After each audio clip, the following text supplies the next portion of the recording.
Okay, so good afternoon for Brazilians and good morning for North Carolinian colleagues. Today we are here for Rizzieri's PhD defense. First of all, I'd like to thank to thank all the committee that is here to support his thesis, to give us advice and see how is the work is going on. So I will introduce the committee, Professor William Visuet from the University of North Carolina, Dr. Sergei Napoleon, research physical scientist from USCPA, Dr. Professor Maria de Fátima Andrade from University of São Paulo, and Professor Judith, I don't know how to pronounce her name, Hausman, from Federal University of Rio Grande do Norte, Professor Dr. Rafael Sartin from UFES, Federal University of Espírito Santo. And also I would like to thank for my colleagues that help us in this thesis, Professor Marcelo Alonso from University of Pelotas, and Professor Bock Haeng from University of North Carolina. Both of them were our Rizzieri's co-advisors. So thanks for your support, and thanks UNC and the Institute for the Environment for the computational research, and also ArcelorMittal for our financial support. So Rizzieri, you have about 50 minutes to present your thesis, and then we will pass the word to the committee to evaluate your work. So thanks, Rizzieri, good luck. Okay, perfect. So hello everybody, my name is Rizzieri Pedruzzi, and today I'm going to show you the summary of my thesis that I've been working for the last 4 years. And I would like to thank everybody who have helped me during the path, especially my advisors and my co-advisors, and also would like to thank all the committee to be available to evaluate my work and to help me to improve my work. Thank you so much. So today I'm going to present the summary of my results and the methodology of my thesis, named Atmospheric Transport of Air Pollutants over Southeastern Brazil, the impact of the metropolitan areas emissions on air quality. And the advisor is Dr. Tassiana Toledo, and the co-advisors are Marcelo Alonso and Bock Haeng from UNC.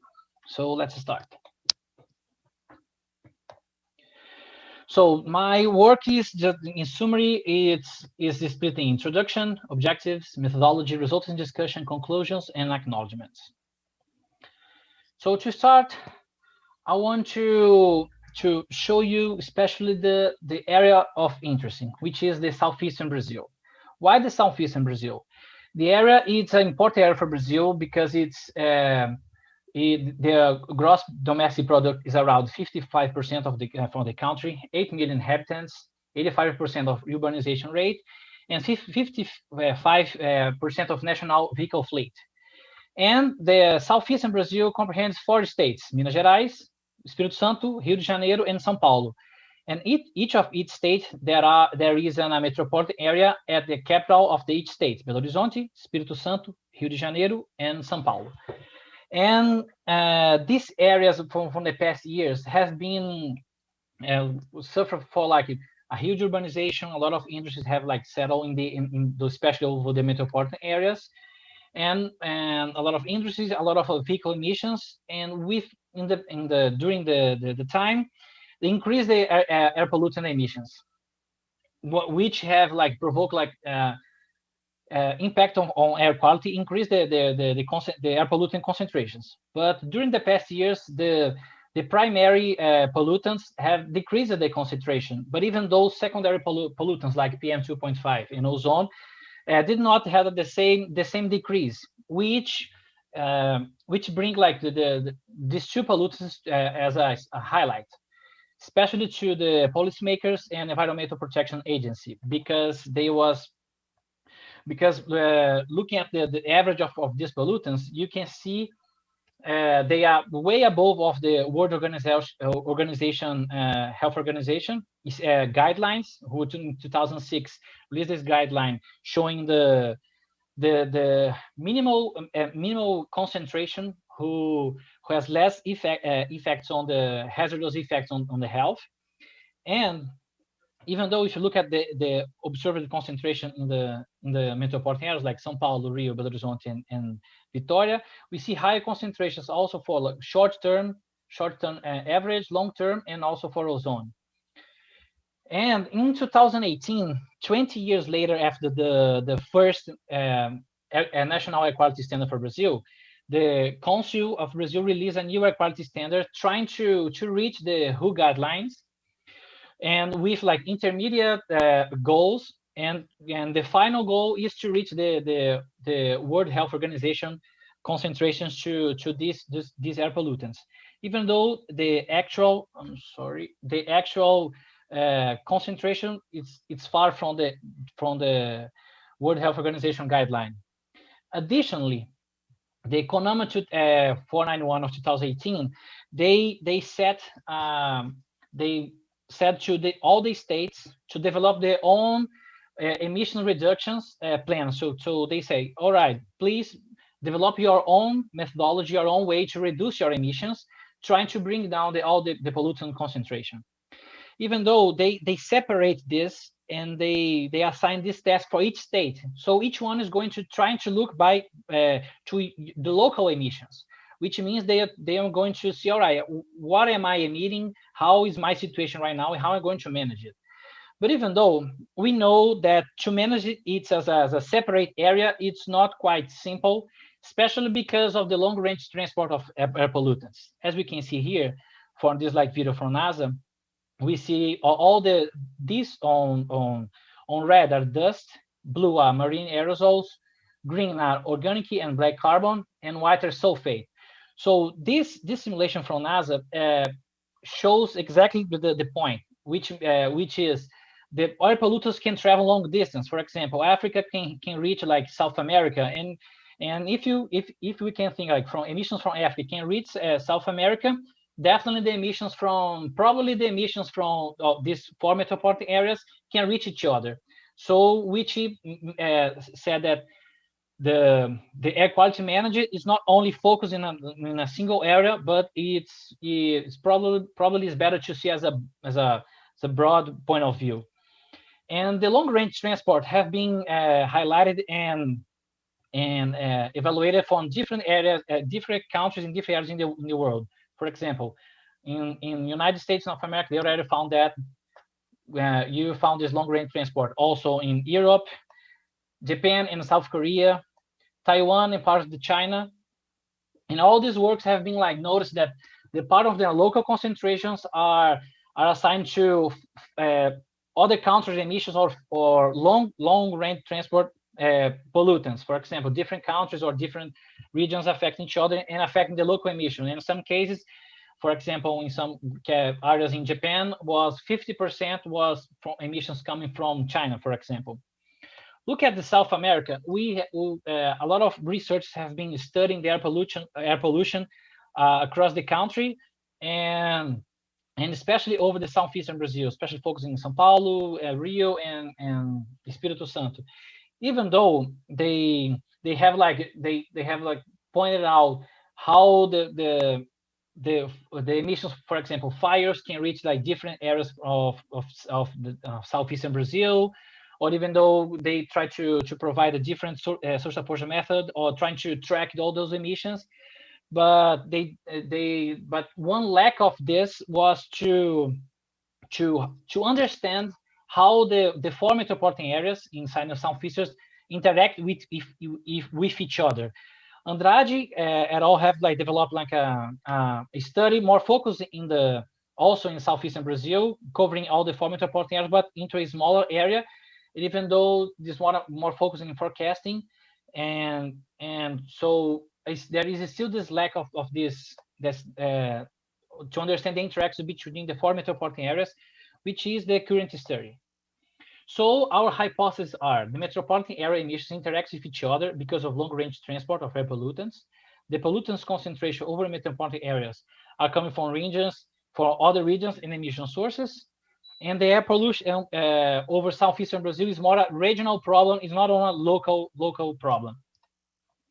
So going through the objectives, the general objectives. The work is aimed to represent the air pollutants transport over the southeastern region of Brazil and assess the interaction between the four metropolitan areas on local air quality. And the specific objectives are update land surface data for WRF and evaluate different physical optimizations over southeastern Brazil with the updated land surface data.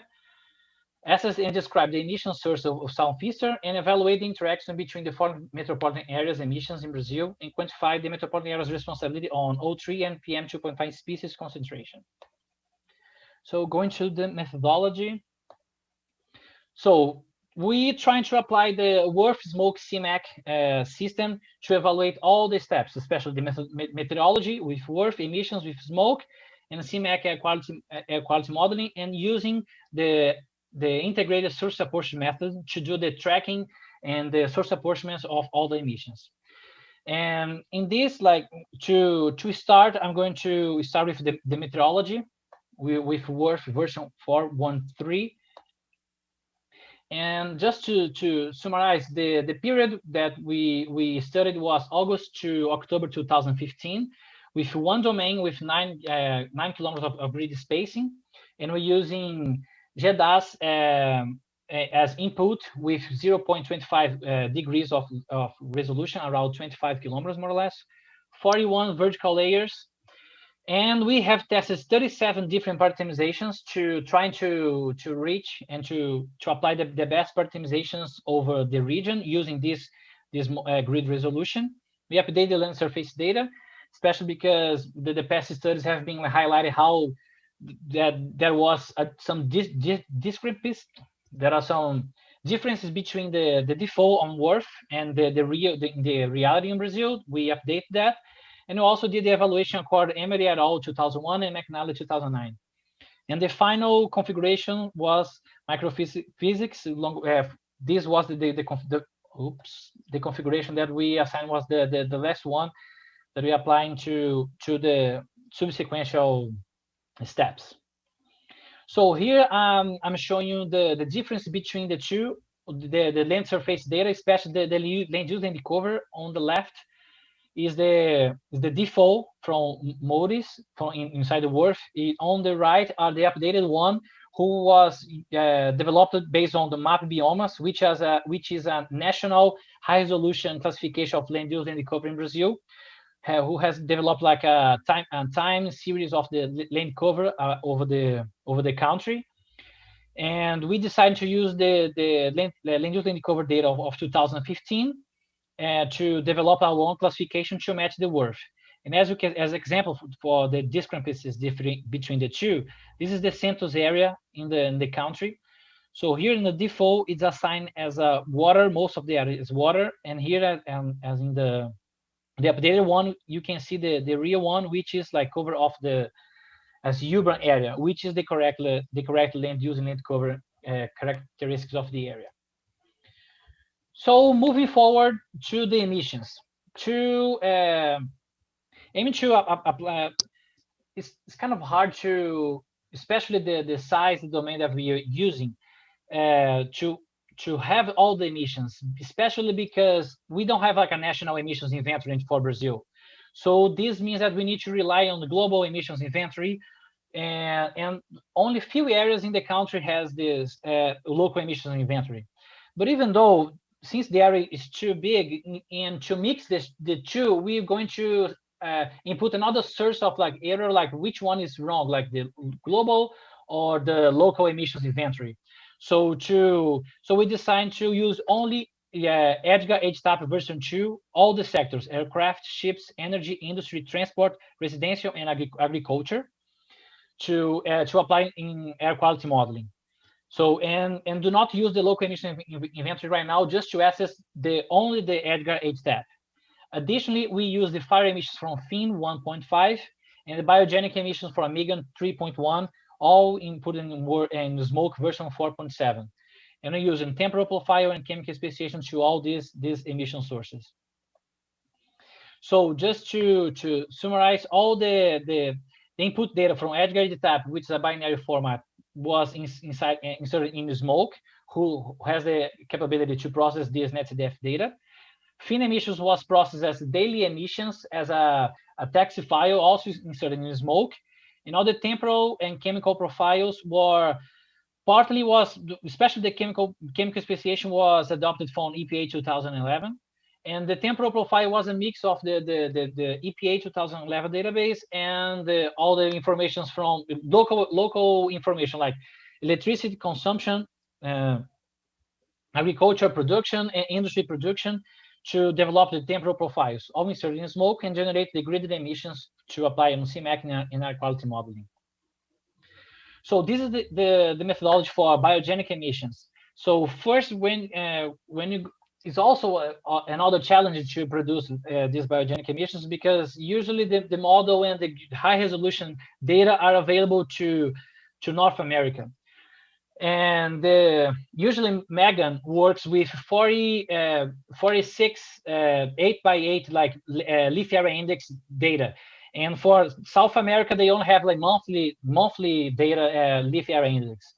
So to avoid this issue and trying to update the data, because the available from Megan website is from 2001, if I'm not wrong, I decided to develop my own leaf area index using modes leaf area index and presentation continuous fields to insert and develop their own leaf area index to input in Megan 3.1.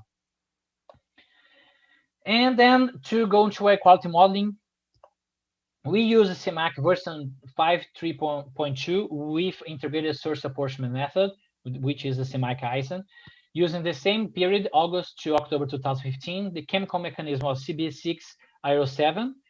The boundary conditions was extracted from GeoScan version 12.7.3. The GeoScan was ran from 2014 until the end of 2015, and the first year was set as a spin-up. And we have run like the GeoScan, and the boundary conditions was extracted using AKN-BC developed by Professor Darrell Henderson and Henderson 2014, who has described all the methodology.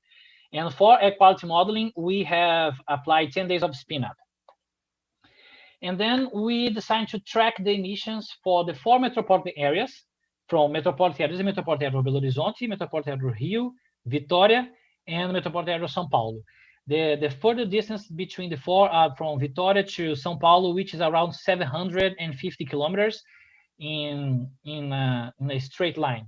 And around the other 2 is like Vitória to Belo Horizonte is 350, and to Belo Horizonte and Rio 350 as well, and Belo Horizonte to Maceió around 400, but the longest is from Vitória to Masp. And we decided to track the emissions from the industry sector and transport sector. Why these two? Because when you think about, all right, let's apply some emission reductions, and which sector, where are we going to attack, where are we going to reduce the emissions? Usually they go into the industry and also go to the transport sector. So we decided to track these emissions to understand how these two sectors from Edgar EDTAP interact with each other.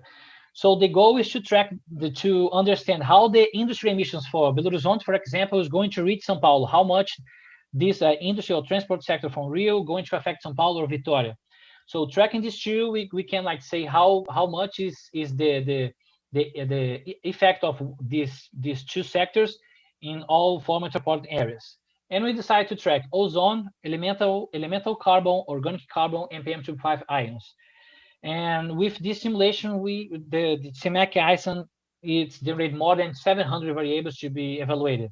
Even though the CMAQ ISAN has the capability to track the emission condition, boundary conditions, and other emission sources. The other emission sources means all the emissions for all the other areas and the other emission sectors from Edgar, fires, and so on.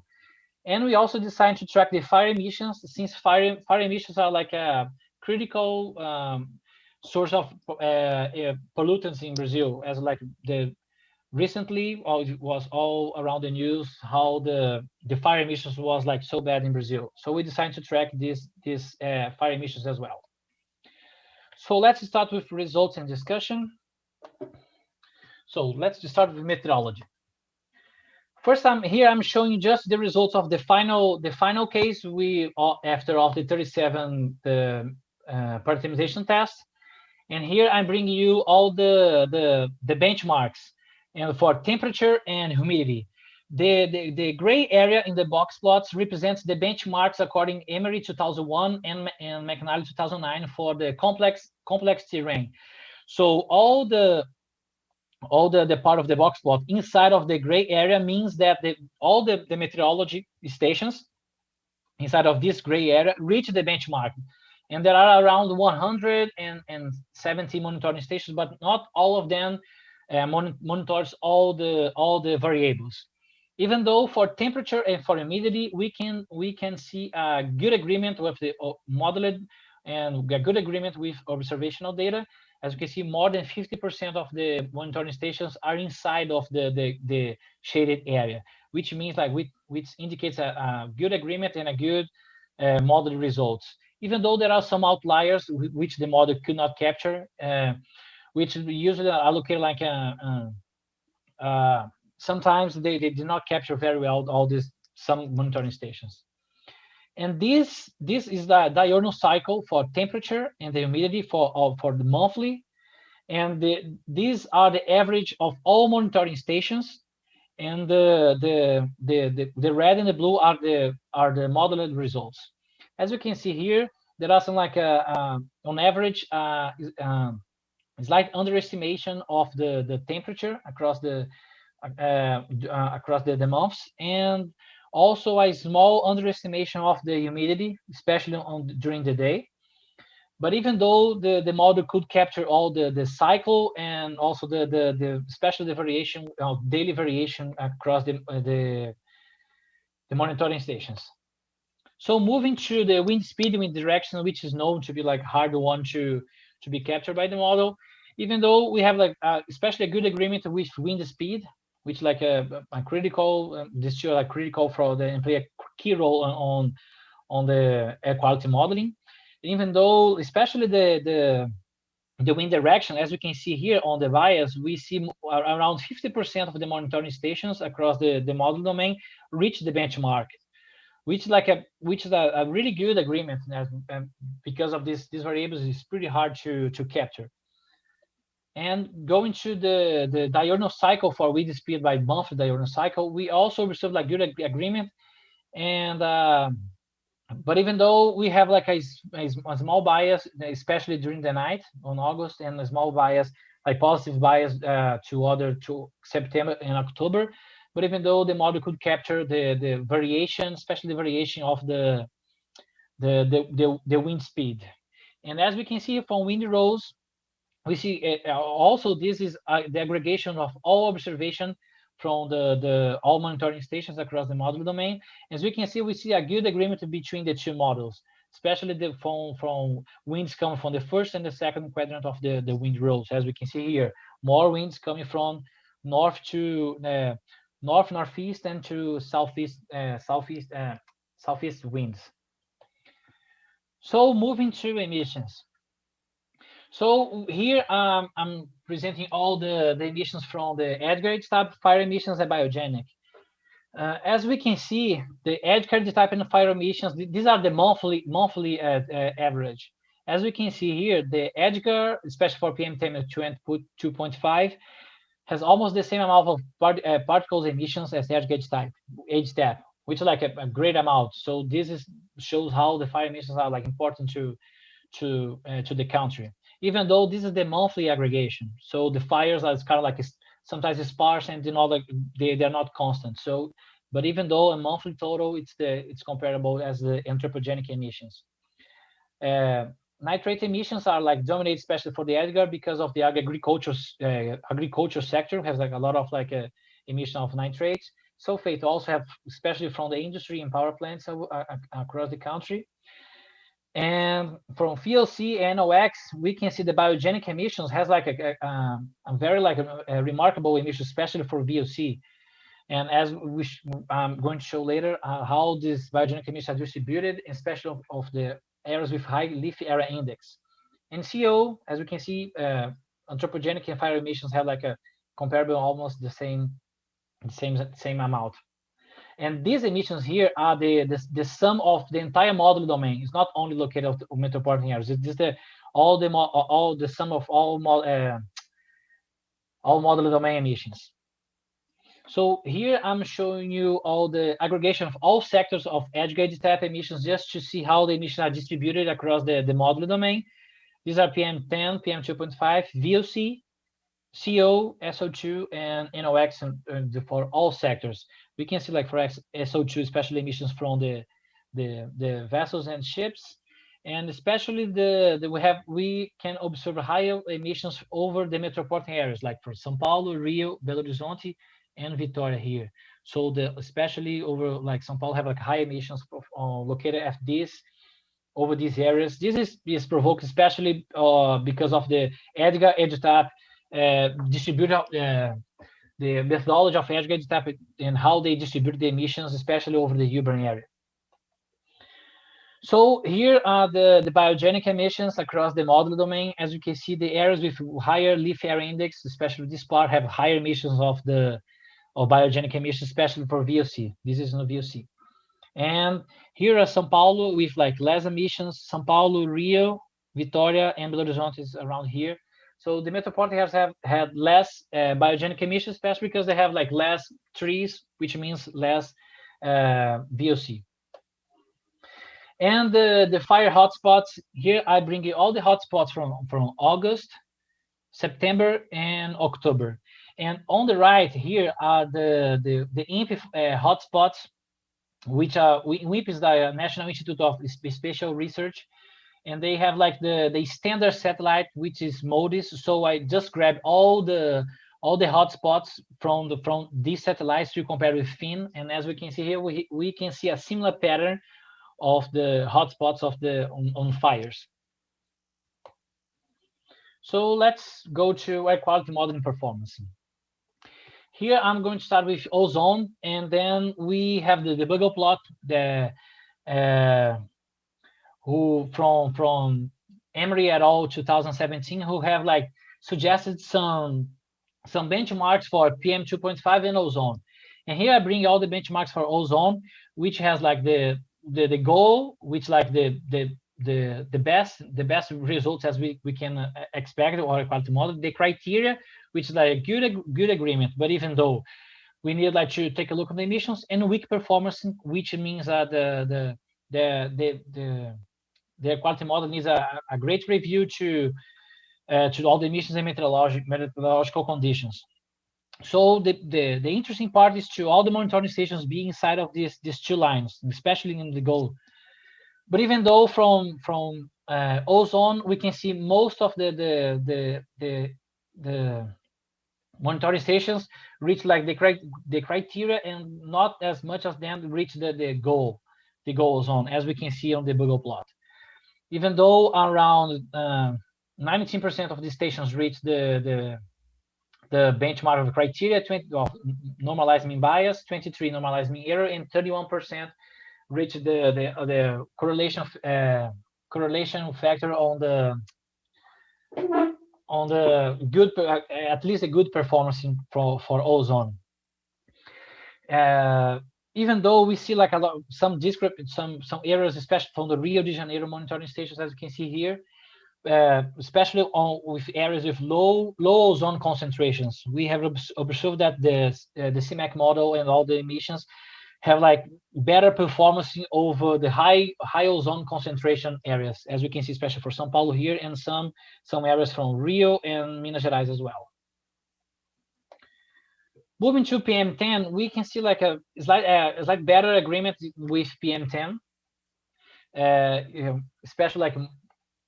especially because like we can see more stations reaching some stations reach the goal area, and or some of them reaching the criteria area, as we can see here.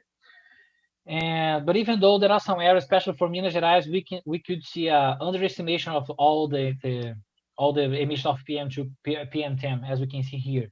But even though some monitoring stations of São Paulo and Rio de Janeiro reach the benchmark, which means that there are some locations over the model domain that the model is doing a good job. Moving for PM10, we have like a weaker performance compared to PM10, especially because we have like way less monitoring stations for PM10 across the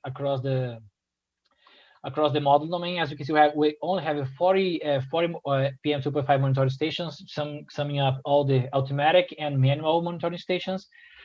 But even though since we have like observed all the concentration of PM2.5, most of them are from the secondary organic aerosol, and so most of the concentration of PM2.5 wasn't direct from the primary emissions.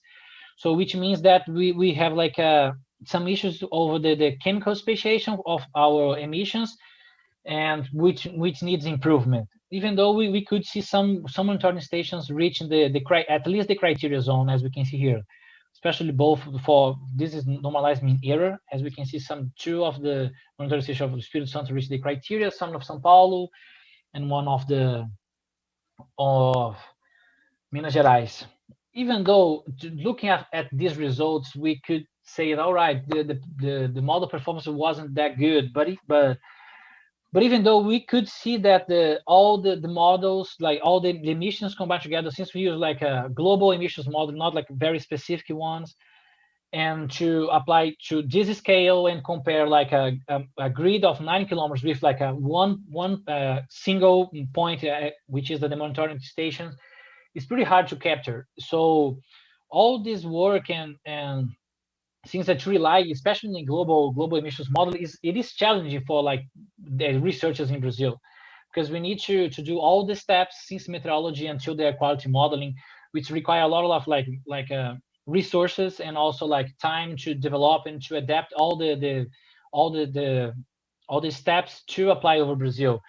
But even though we can see that for some areas the model have a good performance, and as we can see like a tendency, especially the tendency how the emissions and how the model and how some pollutants are working and working on over the atmosphere. Even though, so let's move to the main focus of the work, which is to track and to assess the transport of air pollutions over the southeastern Brazil. And then, so here I'm presenting you the percentage of impact over at the metropolitan area of São Paulo, as you can see here. So, and then here on the plots, here are the ozone concentration provoked only by the emissions from IT, means the sum of the ozone concentration provoked by emissions from industry sector and transport sector. So all this concentration here are provoked by Rio de Janeiro emissions, and these here are all the ozone concentration provoked by the transport and emissions and transport industry sector of Belo Horizonte area, and here from Vitória, and all these three impact metropolitan area of São Paulo. And according EPA 2011, there is like a point which means that they have a significant impact on air quality. They say that if the upwind region emissions can increase downwind emissions at least in 1% of the air quality standard, which is for Brazil is 140 micrograms per cubic meter, which means 1.4. If some area impacts all the area downwind in 1.4 micrograms per cubic meter, this means that there is a significant impact. So as we can see here, over São Paulo, the greater contribution for contributor to ozone concentration over MASP was metropolitan area of Rio de Janeiro. This on average, Rio de Janeiro increased the ozone concentration in São Paulo up to 1.34 micrograms per cubic meter. If we sum them up, sum these two, this go to 2.67 micrograms per cubic meter. So this means that a great contribution to from emissions from Rio de Janeiro reaching São Paulo. And we also could observe that these impacts from Belo Horizonte and metropolitan area of Vitória. This means that these three metropolitan areas are increasing the ozone concentration in a significant level, and it has a tendency to increase the concentration of the ozone over some metropolitan area of São Paulo. For example, the metropolitan area of Rio de Janeiro was responsible for 39% of the metropolitan area of São Paulo. Rio de Janeiro was able to increase the concentration from 5 to 10%, which means way above from the 1% set by EPA. So this is kind of like the threshold, as we can see that how much the metropolitan area is affecting each other. Belo Horizonte, for example, is capable to impact at least 98% of the area of metropolitan area of São Paulo, with at least 1% of the increase in ozone concentration. And we also highlight especially the boundary conditions here. We can see a huge impact of boundary conditions on metropolitan area of São Paulo. As we can see, 30%, 30 micrograms per cubic meter of the ozone are coming from boundary conditions. And on average, 52% of the ozone, especially affecting the ozone concentration over MAV. And the other emissions, which means all the other sectors and all the areas, are affecting the emission of 10 micrograms per cubic meter. And the fires, which point fires here, are affecting 3.45 micrograms per cubic meter over the metropolitan area of São Paulo. So moving to Rio de Janeiro, we could see the metropolitan area of Vitória was the greatest, had the greatest impact on it. If we sum them up, the industry and transport sector, we could see that the impact can go to 2.3 micrograms per cubic meter. This was expected because, as showed before, the wind direction was coming from north to east, so which means all the emissions for the northeastern part of the model domain is going down, which means the emissions from Vitória are reaching Rio. And since the approximation between the two metropolitan areas, Vitória was able to affect more the Rio de Janeiro, as we can see here. And also the boundary conditions played a key role on the metropolitan area of Rio de Janeiro. As you can see, increasing the responsible for 34 micrograms per cubic meter over the metropolitan area of Rio de Janeiro. So moving to Belo Horizonte, Rio de Janeiro was the biggest contributor for ozone concentration over the Belo Horizonte, as we can see here. Even though São Paulo and Vitória also had a great, significant impact over the metropolitan area of Rio de Janeiro. So this scenario here is all the ozone concentration provoked only by São Paulo emissions. So as you can see, great part of the Minas Gerais and also Belo Horizonte area are affected by São Paulo. Here Rio de Janeiro affecting Belo Horizonte, and here Vitória, especially Vitória, as you can see this plume right now, reaching great part of the metropolitan area of Belo Horizonte. And again, boundary condition played a key role on the ozone concentration in the over metropolitan area of Belo Horizonte. And then finally, Vitória. Vitória was a different compared with the other three metropolitan areas, because we could not see, especially for this period, August to October 2015, we did not see a great impact of the other three metropolitan areas over Vitória. So, but even though we could see a tendency to depend if the meteorological conditions had changed, or cold front coming from south to north, moving all of those pollutants to Vitória, maybe we could see an increase of this impact. But during the period, we did not see a great impact of the other four metropolitan areas on the ozone over metropolitan area of Vitória. And also boundary conditions play especially over Vitória. On average, was responsible for 79% of the ozone over metropolitan area of Vitória.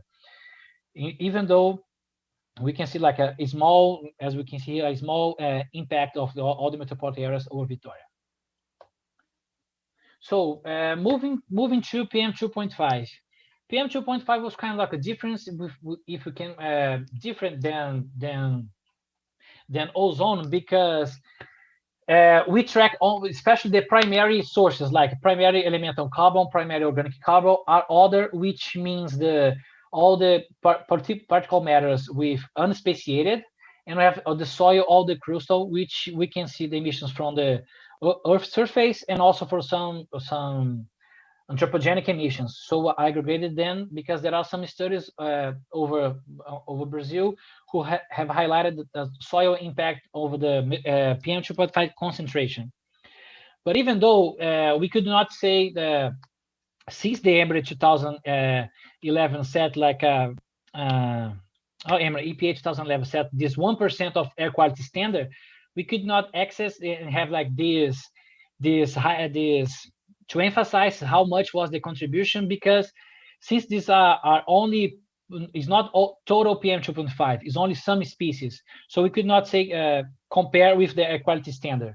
But even though we can show here the partial impact, which means so this impact here are how much the emissions of all metropolitan areas affect São Paulo, and how the primary elemental carbon of these areas affect the primary elemental carbon over São Paulo. So these are the more or less the how to understand this. And as we can see here, the primary organic carbon did not have a great impact from the other three metropolitan areas, did not have a great impact on São Paulo. But even though we could see the greatest the metropolitan area who has impacted, which has impacted São Paulo, was metropolitan area of Rio de Janeiro, as we can see here. On average, we can see more than 1%, but even though we can see higher peaks, for example, up to the transport sector, up to 4.82% of primary elemental carbon on São Paulo are coming from Rio de Janeiro. And as we can see from the other and our soil, these go up to 23% and 19%.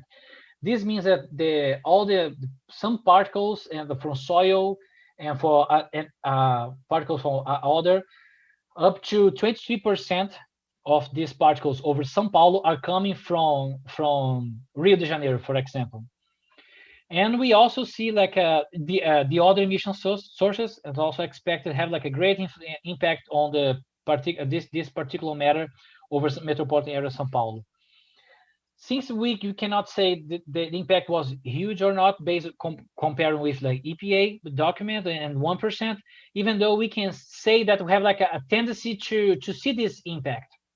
Why I say the tendency? Because since we can observe a concentration impact up to 23% or like around 20%, this means that the metropolitan area, especially from Rio de Janeiro, can have a great impact over the metropolitan area of São Paulo.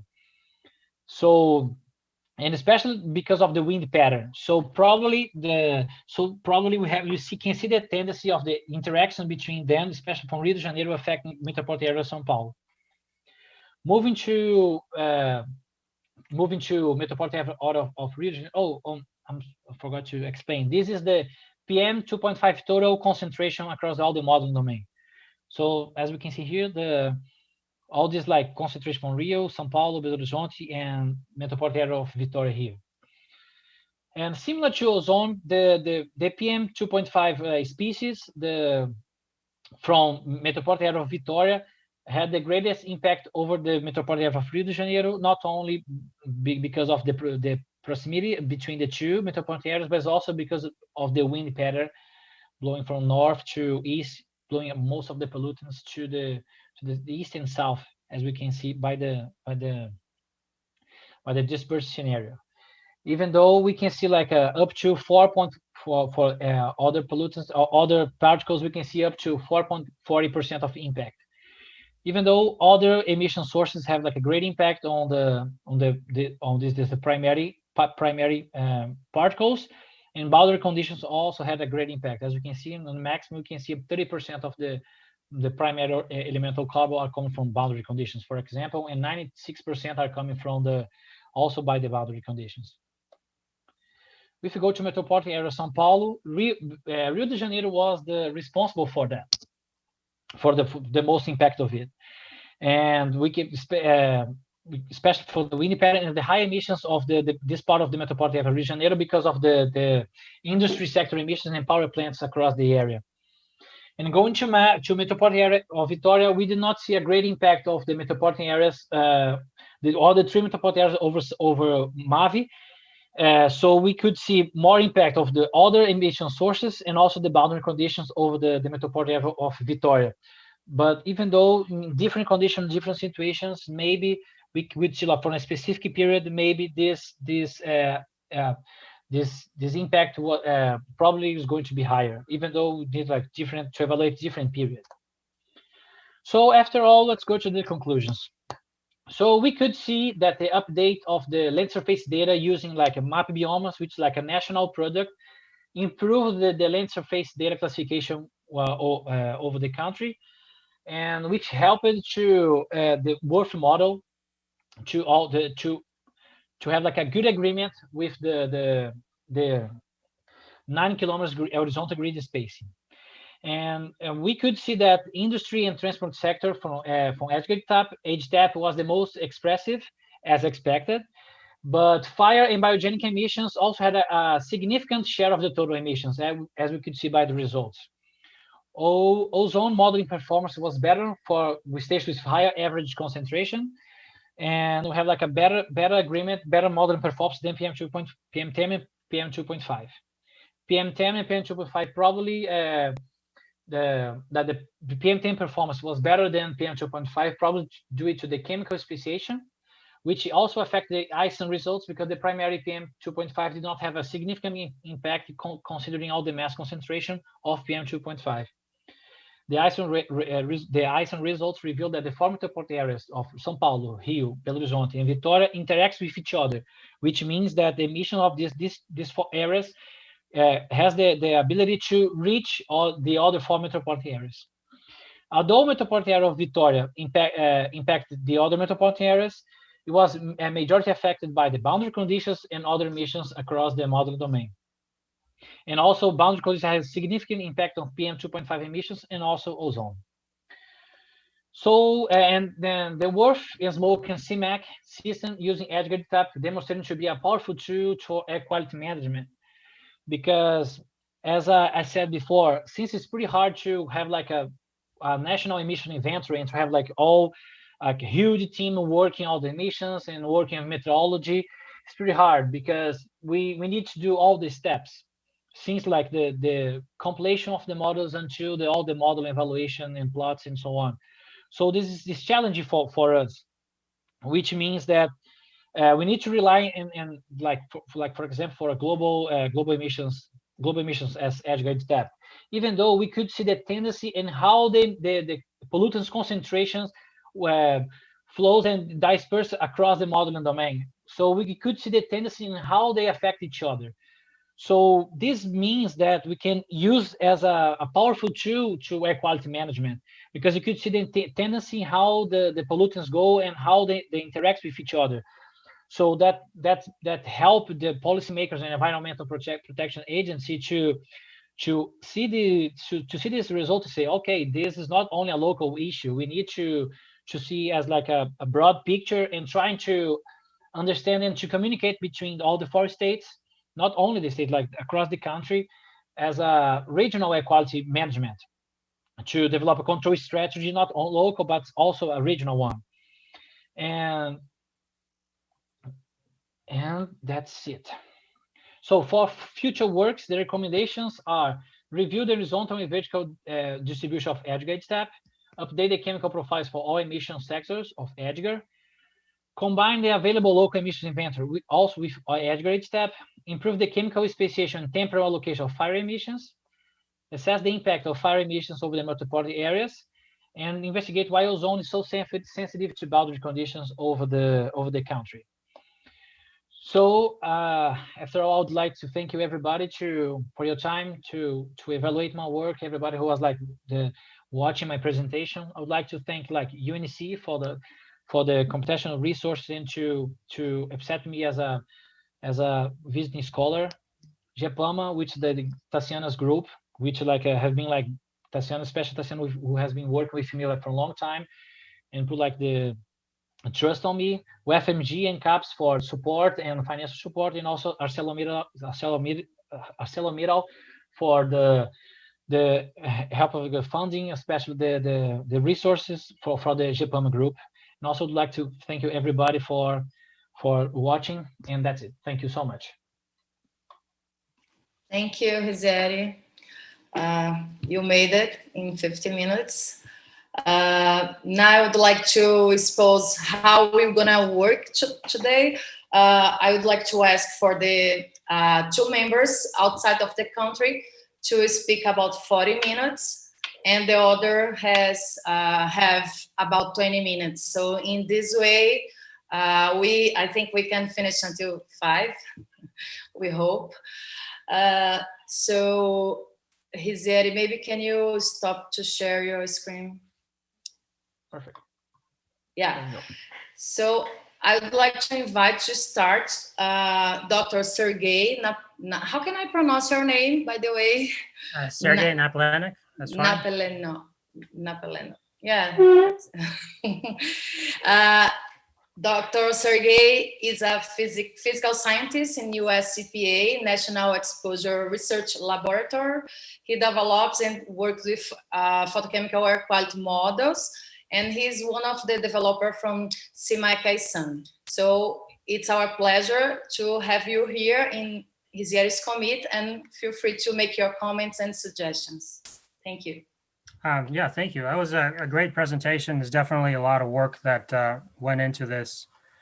I know from the past experience, it's not always easy to set up a CMAQ simulation like this over a country that's not the US, because a lot of the work on CMAQ and even global models like GeoSchem is really concentrated on the United States, where we have resources to look at the emissions in great detail, where we have resources to look at the meteorology, and so on. And of course, US and Europe is a similar boat, where that's where most of the air quality work has been concentrated in the past. So it's good to see for a place like Brazil, which is obviously a very large country with very complex emission interactions between natural sources, from biogenics and also industry and transportations and so on. So it is a complicated situation. So I'm glad to see that somebody like Rizzieri that has taken that and was able to summarize that and do very nice work in an episode for the summer 2015.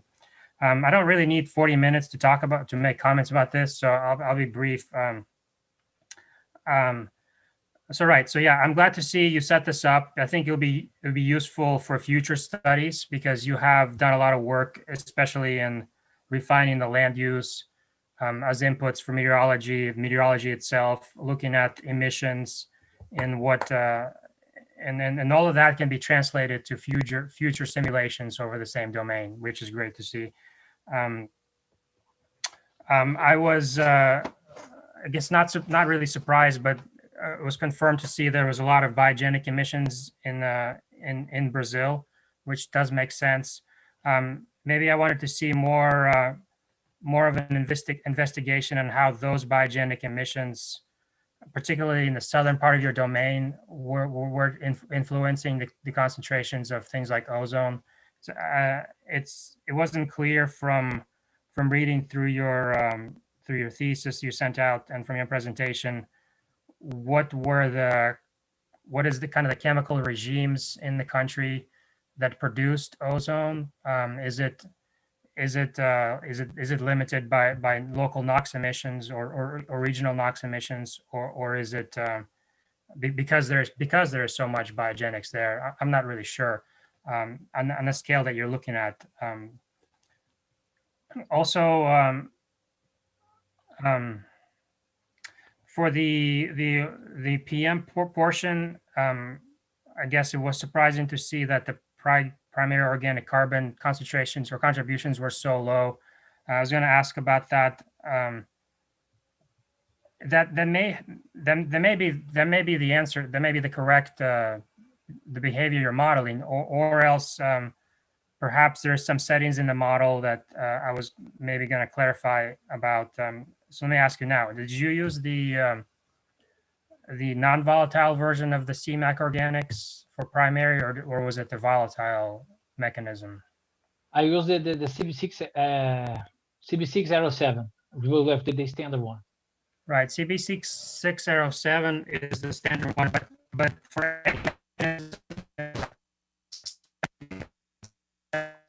Sergey, I'm sorry, we.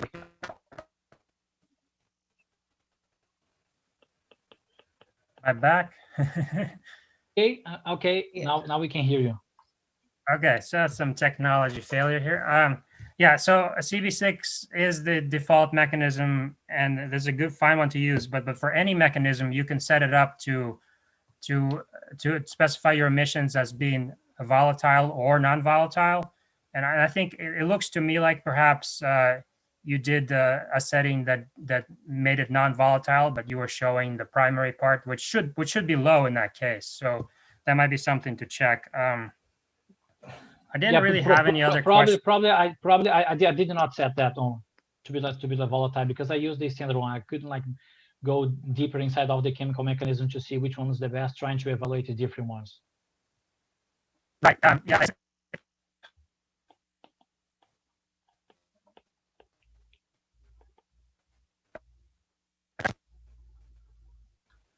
I cannot hear you.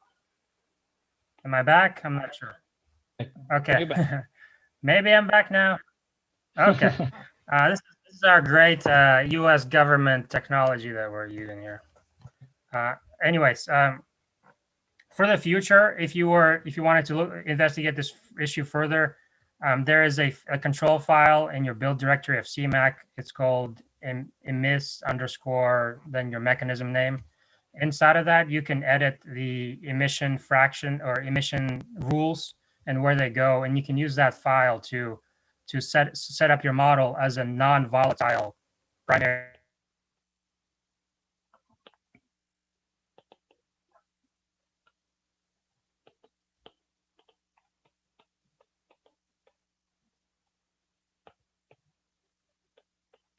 We are losing you. Yeah, yes. Okay, maybe. I think. Did you catch what I was trying to explain about that? No. Yeah. I think Sergey, I think he got the emis part to make it as non-volatile option. You just Oh, did that part, and then you got cut off. Okay, so right, so I think in your particular situation, you want to use the non-volatile option, because that will more correctly track the primary organic carbon in your domain, and you might see a bigger signal than what you're reporting, which is very low. Let's see. That's all I have for right now. So before my computer completely dies, we can move on to somebody else. Yeah. A great presentation. I really enjoyed it. Thank you. Oh, thank you so much for your comments. I was like, I will take a look, especially on these 3 points, especially on the NOx or VOC limiter. I did not evaluate right now for this first step of the work, but there was for the future. Definitely, I want to go to more deeper, especially to see the interaction between this, to understand the VOC and NOx limiting all across the 4 metroport areas. But thank you so much for your points. Yeah. Okay, thank you, Sergey, for your comments. Now I will invite Professor William Visuet. He's a professor from the Department of Environmental Science and Engineering at UNC. He works with air quality models for a long time. His focus is on understanding how the atmosphere can change the formation process of ozone and PM and its connection to human health. I just saw that he's also worked with climate change. So I'm sure that Professor Will can give us many suggestions to improve our work. Professor William. Great, thank you for inviting me and allowing me to be here to listen to this talk. I really enjoyed it. It was an excellent job. I really learned a lot. And what's interesting, and we'll get to this a little bit later, is how there could be a lot of similarities with some of the cities that I work with in Houston and your city. They're actually on the same, almost on the same latitude. And we'll get to that in a second. But I did have some questions. I read through the document, really well done. So one of the things I saw was you did split up your tracers between traffic and industry. And then you looked at, for example, the contributions of other areas. Were you surprised of the equal contribution with traffic and industry from other areas? They were almost, equally contributing. Yeah. Because from what I heard from the intro and what I read was, it seems like traffic was the huge source. So can you comment a little bit on that? Yeah, I wasn't like that kind of surprised to, especially because of the proximity. But one thing that I think that may play a key role, especially over this, because we apply a vertical distribution for industry and power plants on the edge tap. Usually the past works or who has applied the edge tap over Brazil, they apply all the industry emissions the first level or layer of the model. So we decide to apply this vertical distribution, which may because we have small hotspots over across the model domain has a high industry emissions. So we apply this vertical distribution, trying to capture how far they can go. Because if we put that on the first level, they're going to be very, very local. So maybe that was the reason we could see the impact of these two. Oh, interesting. And then, yeah, that's very interesting. And then you mentioned also in your document, it was on average about a 3% contribution if you add the two together. But you also mentioned that it went up to almost 6% under certain conditions. Can you describe a little bit what those conditions were, how often they occur, and is it an outlier, or is that something that these folks need to really worry about? Well, I did not go deeply inside of the special of these specific scenarios. We're thinking to assess very specific period to track all these two. But the main goal to show this, especially for particles, we could see increase this amount of impact over the primary particles, because I was trying to show that we can see these situations across the during some periods over the modeling period. So that was the main goal. I did not evaluate all the outliers, but even though since the average was kind of low impact, but I want to highlight that maybe in different conditions we could see the higher impact is less than average, for 0.3 or 0.5. So that was the point. I did not go further down and trying to evaluate all these outliers, because I need to get all this information across all the model domain, not only from the metropolitan areas of each metropolitan area. So that was the reason I could that was the goal, to how to show these peaks of the massive contribution. Okay, so that 6% is real outlier. Then you would say it's probably probably is more an outlier than inside of the average and standard deviation. So let's talk a little about MAV. And Rafael, I love your son. He's so cute. Gosh. Sorry. Let's talk a little about MAV area. So those seem like an interesting region of the 4 regions. It had the lowest amount of fire impact. It had, according to your document, the best emission inventory that was derived from the global inventory. Can you just talk a little bit about, why did that end up like it is? Is there something that we can learn from that region to help us inform the other regions? I mean, what was it about the MAV?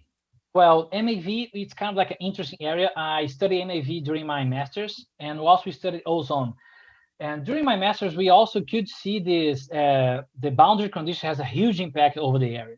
So we, on the past work during my master's, I did 4 different boundary conditions, and we set one boundary condition to 0, none of concentration coming through the boundaries of the modeling domain, and the ozone could not be produced. So it was down to 0. And I was using a local emissions inventory over there.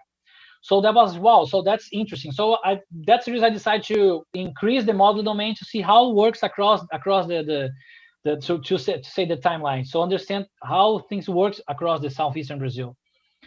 But even though we can see that we can understand, compare the other areas, especially some papers has mentioned some difficult to understand how Edgar age depth was distributed across the country, because they use like the human index or some like human areas to split the emissions.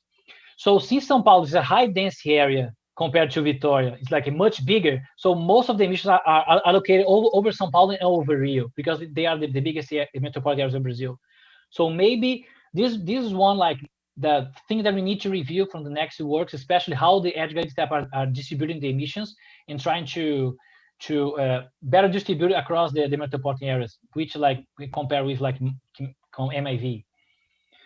Excellent. Wow. Yeah. Very well done. Yeah. It's almost like you planted that question on me. It wasn't the case. So no, good. Then I have one last thing, one last kind of question. It's more kind of an observation that I think might be useful for folks here. So I do a lot of work in Houston, Texas, which is a huge city that's also on the coast. It's not the ocean, but it's the Gulf of Mexico. But what's kind of interesting about Houston that I think is similar to what you all are seeing here is that it lies on the 30-degree latitude. And what happens when you're on the 30-degree latitude, if there's no external forces occurring, in a 24-hour period, you'll have an air parcel that does a complete 360 circle, right? It happens, I know it happens on our 30 north, I'm sure it happens in your 30 south in the opposite direction, right? And so what we see in Houston is there is no sand lee breeze. You get the same partial area that comes right back to you in a 24-hour period. However, we have other external forces that are acting upon that, right? And so and what happens in Houston, which I kind of see in your models as well, is you get kind of a opposing force because the Coriolis is going this way and you get the force on the ocean. So it slows down in the morning. And then when the Coriolis is on the other way, the winds rotate that way, and now they're reinforcing themselves, and you get a kind of this long tail at the end. And I've seen this over and over for the last 20 years of meteorological data in Houston, over and over again, these like trajectories that are slow in the morning, go off to the Gulf, then pick up and come right back over. And then the high ozone comes out later, right? And so what we found was that morning period, when you have that rotation, you have those really low wind speeds in the morning, is pretty much what sets up what the ozone's going to be higher later. So if you don't get that slow wind speed or the rotation correctly, even if the wind speeds are kind of right for the rest of the day, you don't set up for high ozone later in the day. Now, what I noticed from your wind roses and from even the diurnal, you had the same kind of slow morning and then speed up in the afternoon. And even the cities, like you could kind of see, which I was really surprised to see kind of these really like plumes almost coming off these regions, right?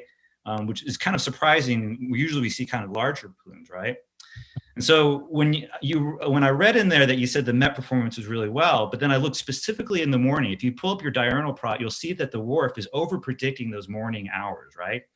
And so if those morning hours are as critical as they are in Houston, you could be diluting out, lots of NOx that could be there, right? And that could lead to your over prediction of ozone later, right? Because you're not having NOx inhibition, you now have less inhibition, so you're in a different regime. And now you're making a whole lot of ozone, more so than what you're seeing in your observations later on. So anyway, what this gets to is I was just really fascinated by seeing some of that. And I saw some strong language about, in general, WRF model did not overestimate the wind speed, going opposite of what looks like was some other work that other folks have done there, who reported an overestimation. But I did note an early morning bias. So that's something that just to think about. And then the other thing with the percentages of contributions, if your ozone plumes are that small, right? If you have a wrong direction on the wind, you could totally miss your target, right? And is that because your emissions are wrong? No, it's because your winds are wrong. And if those plumes are really, really as small as they really are, then you don't need a lot of error in a wind direction to really change what's happening. So anyway, that's what I wanted to just kind of make a point of. And if you all would like, do this offline, or Tatiana, if you want to talk about more of what we've seen, there's a bunch of kind of visualization metrics that we've developed for Houston that strongly correlate with high ozone that we've been using to then evaluate how the model's doing. So I'd like to do that same sort of thing with this model, right? So anyway, last question I have, is biomass burning. So I can't believe I knew fires were a huge thing down there, but it's unbelievable, like your whole country's on fire, it seems like, right? But in cities, I also know there's a lot of trash burning. So can you comment, is there any trash burning in these metro areas? Is it significant? Is it in the inventory? Is it not? Should we worry about it? Well, I was planning to use the agricultural burning also from EDGA for 3.2, but I decided not to because of the approach which Fin uses, because it uses like the satellite data, so it tracks all the fires. So if I was thinking, if I also use the agricultural burning from EDGA, probably I'm going to double counting. So that's the seed I decided to rely only in fire from Fin. And that's the reason I decided to follow this approach. Even though we know the Fins have like some issues, especially to determine the size of the fire, and especially and how we're going to, especially how we process the heat flux of each fire. So that's one thing that I need and I want to improve, because we have like the 3-band, which is like a national emissions model to fire emissions that I would like to that's one thing that I want to do is to better improve this in trying to capture all these emissions from like satellite data from Brazil and to input in this model and try to make like easier to apply air quality modeling. Because as you said, and everybody like knows, fire is like a huge issue in Brazil, and I want to make like that available. I'm thinking to develop a Python code to process all these fire emissions to be ready for air quality modeling to make it easier all this process, because it wasn't that easy to process all the Fin fire emissions to input into smoke, and also again into CMAC, apply the temporal profile and also the chemical profile. So it was kind of like a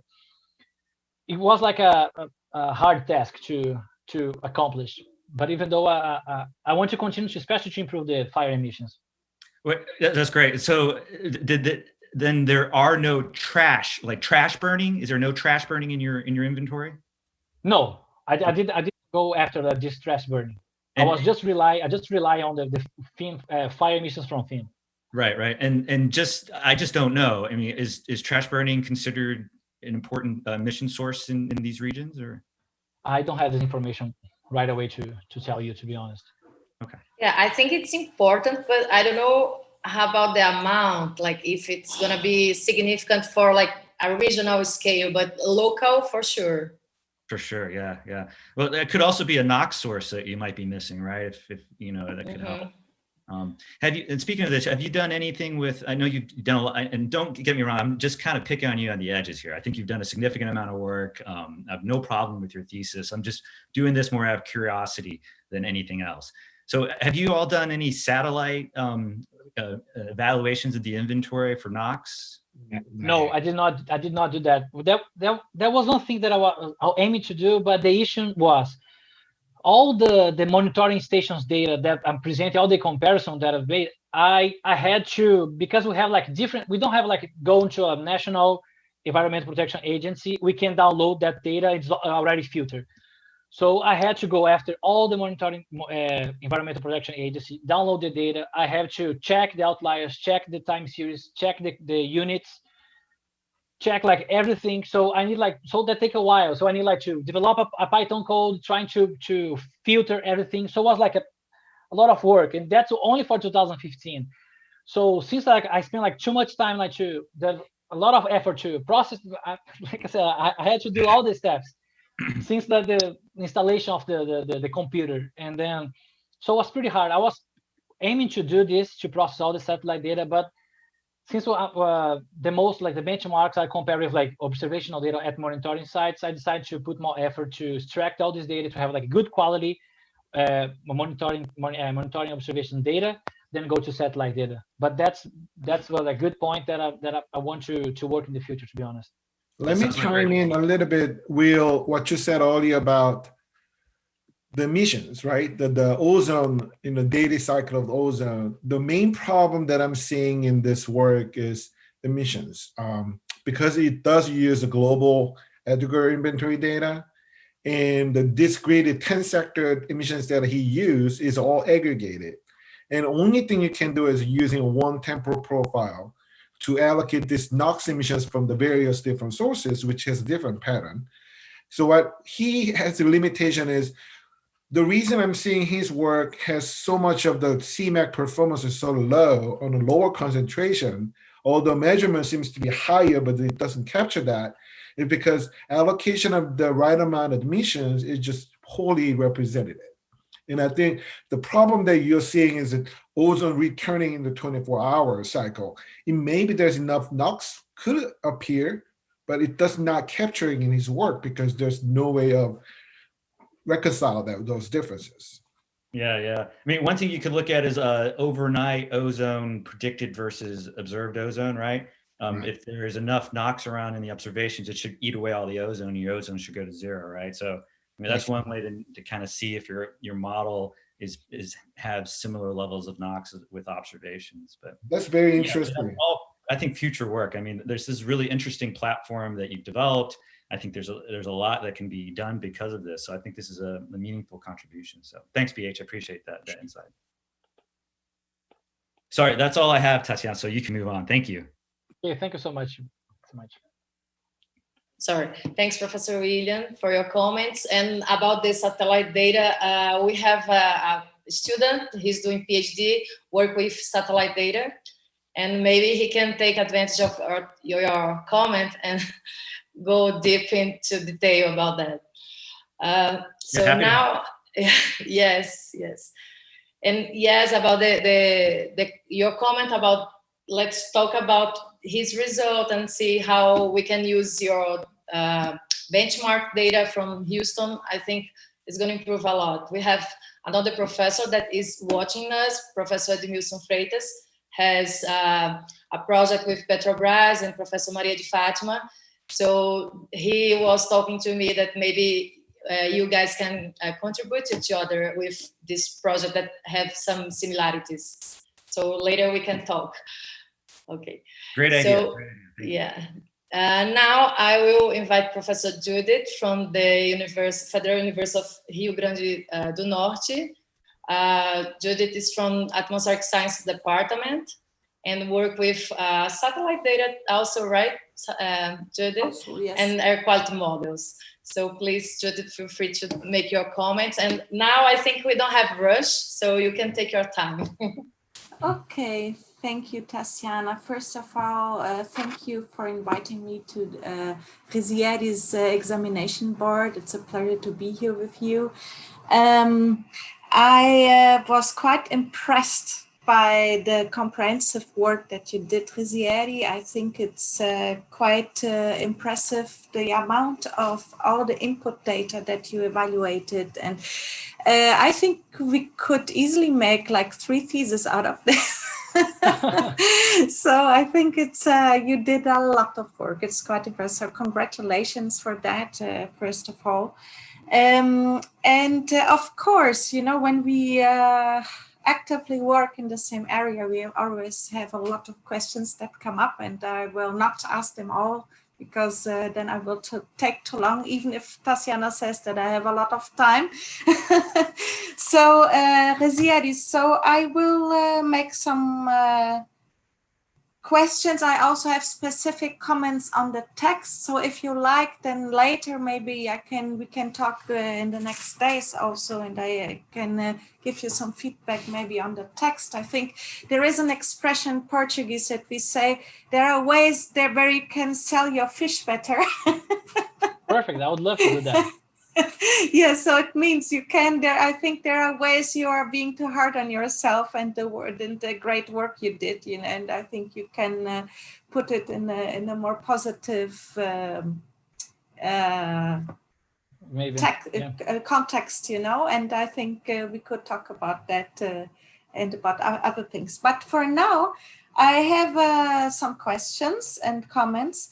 And so we talked already about emissions, and you answered a few questions to that. But what I would like to know is you used the version 2 of EDGAR, right? So don't you have a snap there, a sector of waste treatment and what's the name?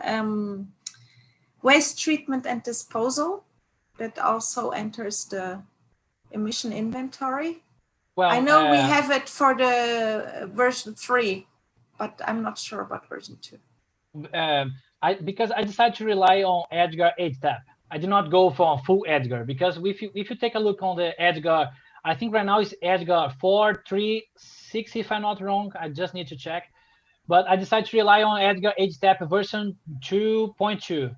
Why? Because 8-step aggregated some of the emission sources, and they developed eight sectors. But I apply only 7 sectors, because the agricultural waste burning, I remove it. If I go into rely, yeah, that's right, because I decided to go after thin. If I go in after the only Edgar version 3.2, actually I was at the beginning I was thinking to do that, but even though there are 20, if I'm going to use the way it is, there are 26 sectors in Edgar 4.3. So it's more specific. So even though the biggest issue to push to that way was to develop all the chemical speciation and also all the temporal profile for all these sectors from Edgar 4.3.6. So instead go like to this high detail level, I decided to go after Edgar 8-step, because EPA has been working with that, especially for the CMAQ global. So that's the reason I instead go to using all the sectors, in more specific Edgar version 4.3. I decided to go after Edgar 8-step, who you can is more manageable for now over here. Yeah, maybe in future work it would be interesting to see how good this SNAP for waste treatment and so on disposal can represent on a regional scale. I mean, I'm sure we have a lot of informal waste burning in the cities, in many cities, but that of course will not be in the inventory, but maybe the big, how do you say, waste treatment plants can be captured, and maybe it would make a difference. Yes. So I don't have the answer to that. Also, I haven't looked specifically into that SNAP. I just remembered that we have this somewhere, this information. Okay, and then I have a question. So you analyzed the meteorological data and compared the output of a regional model with the local monitoring stations, right? So why are you so concerned that the wind direction and the wind speed do not match exactly within urban areas, especially your model? I mean, come on, it's a regional model, so it cannot to be expected to comply totally with the local monitoring station.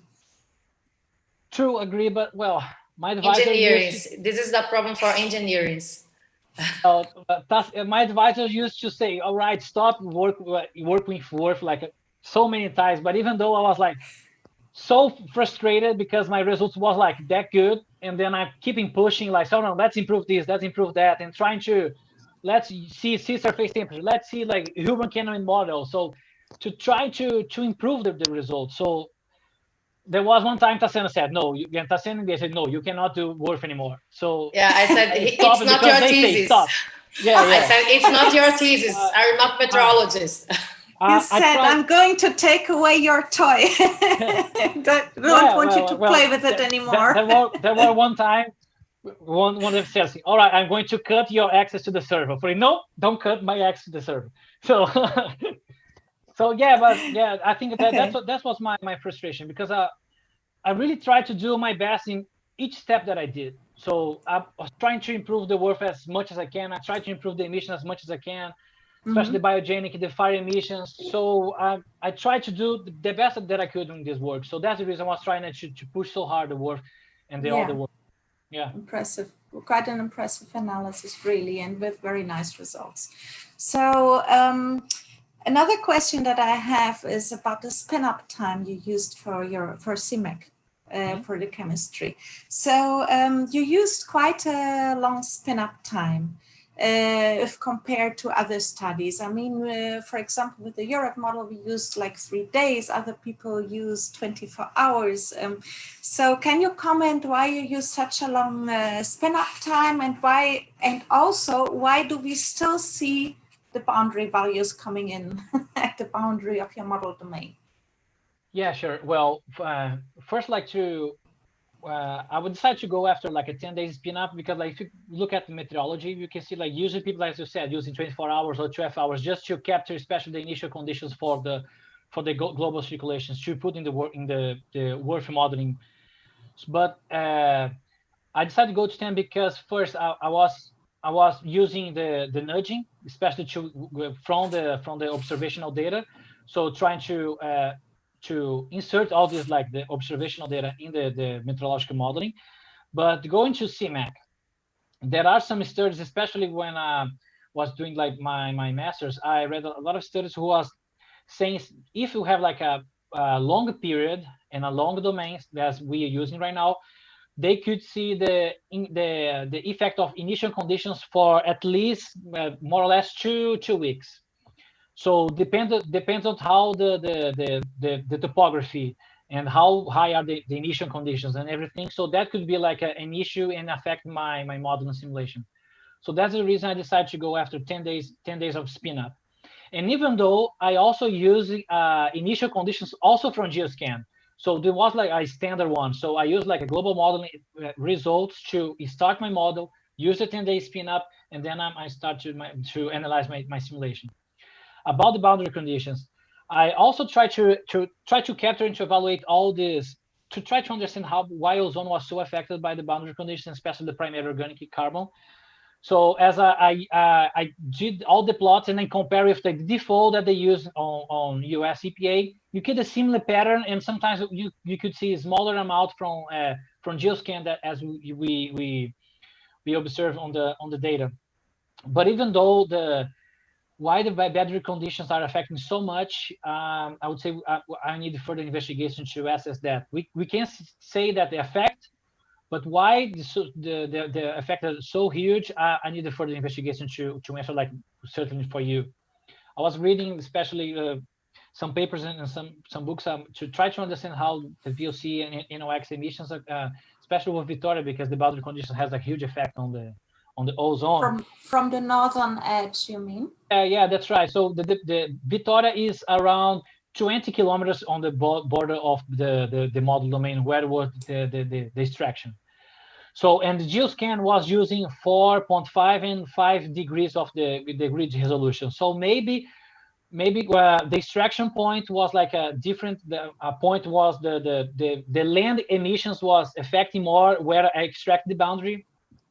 So that was one question that I have during my master's because of the location of the boundary, and right now I still don't have this answer, especially because like I could say that the boundary is too close. We can like increase it to the ocean to see how this works and how it's going to affect the concentration of ozone over Vitória, and maybe trying to increase the GeoScan model resolution to 2.5, which are available. But even though I have some limitations, especially to some research to run GeoScan. GeoScan consumes a lot of like data to do all the simulation, and you need to run 2 years. So we need 2 years of meteorology and 2 years of like output, which consumes a lot of like space. And so that's the reason I decided to rely on GeoScan with 4 by 5 degrees of the resolution to extract my boundary conditions. Yes. So I mean, it's a pure model run from GeoScan. It's not a simulation with satellite retrievals or reanalysis, chemical reanalysis. No. The pure, yeah, okay. Yeah. I use so maybe if you use reanalysis with satellite retrievals, that could improve the situation. And yes, I believe that if you have 20 kilometers of distance of the northern border boundary for Vitória, this is too close. I mean, we're speaking about like 2 grid points, right? It's 9 kilometers, 2 to 3 grid points, and I think that's too close to the border. Probably it's just an assumption. Compared with the grid space, there are around 10 grid points. Oh, okay. Because it's not, I'm using 9 kilometers of the grid space, and GeoScan is 4 to 5, so that be around 500 kilometers, more or less 500. So that would be one grid point on GeoScan and 10 to 15 grid points to my modeling run. Yes, but I think to your modeling run, you should have a bigger distance than 2 grid points or 3. Yeah, I agree. Okay, and I think maybe you have inflow in the north from Salvador, from the Salvador plume, maybe. Here a lot of times the wind direction could transport. From Salvador too.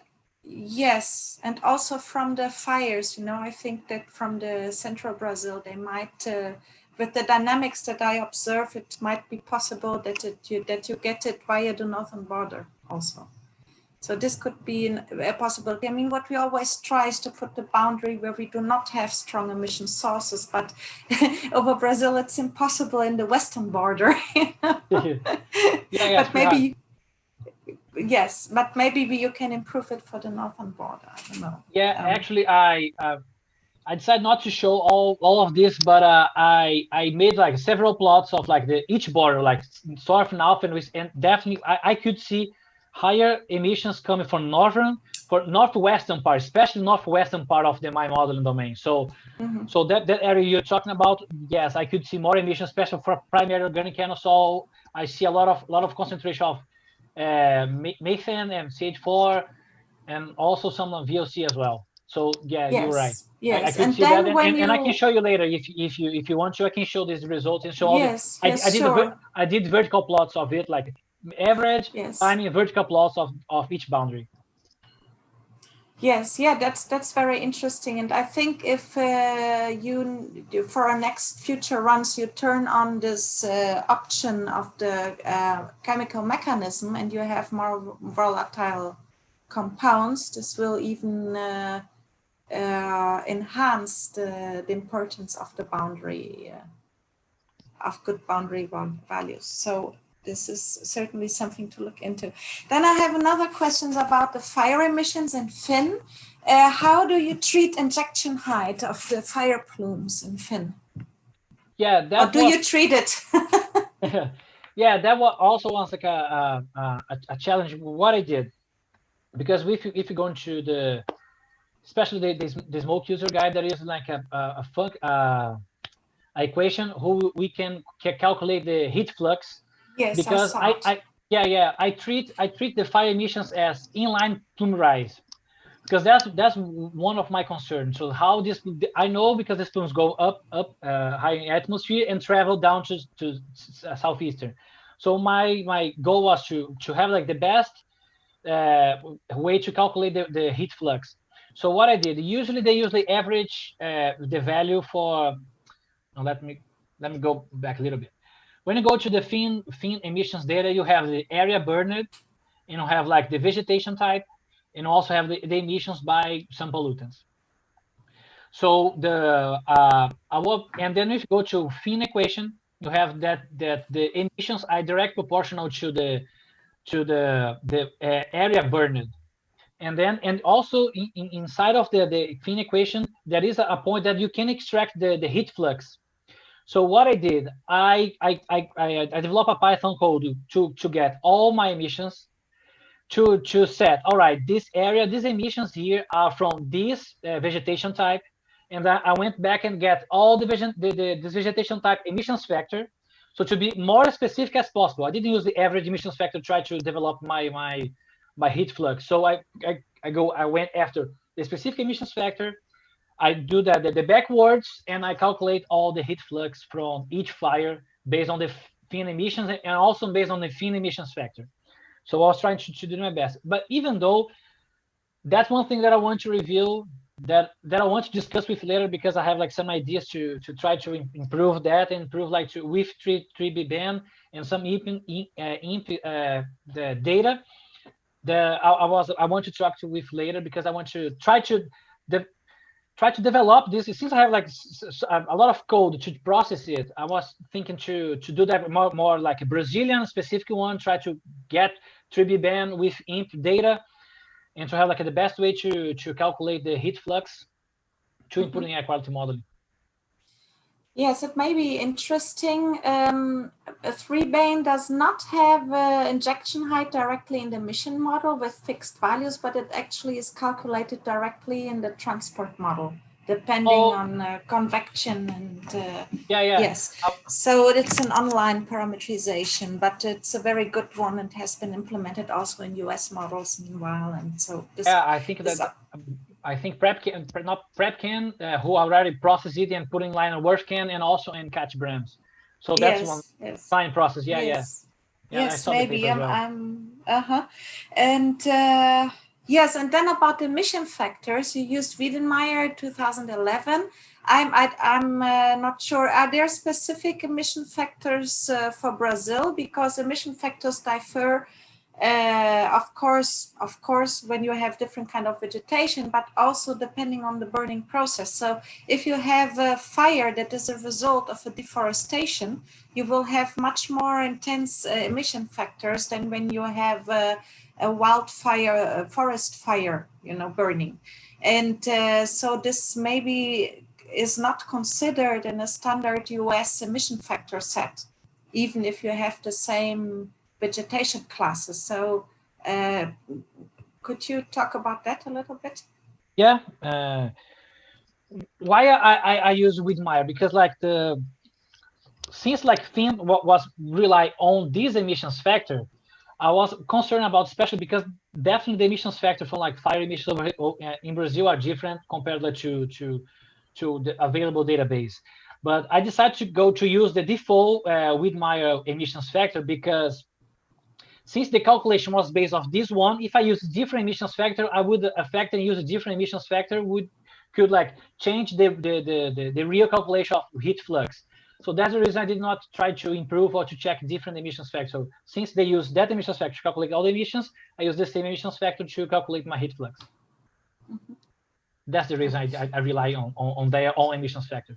But maybe to calculate our own fire emissions, definitely we need to go after some more specific emissions factor for Brazil, definitely. Yes. So if you're interested in the future to focus on the fire emissions, I would look into the most recent paper of Andy Andre. He did an update on his huge collection of global emission factors and all kind of different biomes and different species. There was a famous paper, the Andre and Hurley 2001, and I think last year or so there was a new paper in ACP, Atmospheric Chemistry and Physics, just by Andre with an update of this famous 2001 tables. So there are also emission factors for deforestation fires that might be interesting to look into at some moment. Yes, and just a curiosity, have you looked at relations of PM10 to PM2.5 in the different metropolitan areas? No, unfortunately. The ratios, if they change or if they're the same for all the metropolitan areas? Unfortunately, I did not evaluate the ratio between the two. No. Does CMAC calculate optical depth, aerosol optical depth? Yeah, it does. I need to turn on this option. So it calculates optical depth in all layers. Yeah. It's more expensive if you it's more expensive, time and space. Oh, it's well, just I know. These three months that I ran, well, on these 3 months, it consumes 1.8 terabytes. Only the CMAC. To process smoke, consume 8 terabytes. To process worth, it consumes almost 1 terabyte. So if you something up that's infinity. So that's the reason I had to set some boundaries and set some limitations to use the processing time and storage space are always the limiting factors, right? Yeah, sure. Okay, but if you want to look into satellite products in the future, it would be interesting to start with. Yeah, to work with IUD also. Yes. Okay, I think I will.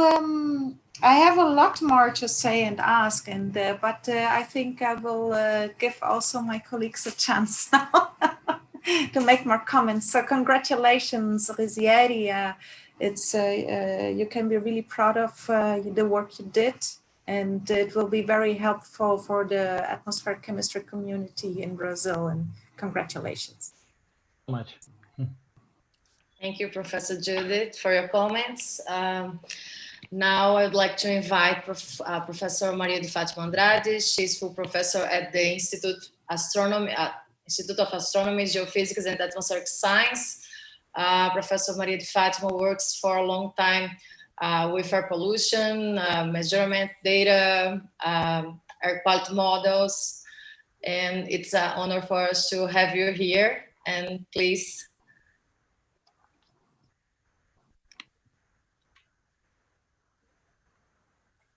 Okay, no, thank you.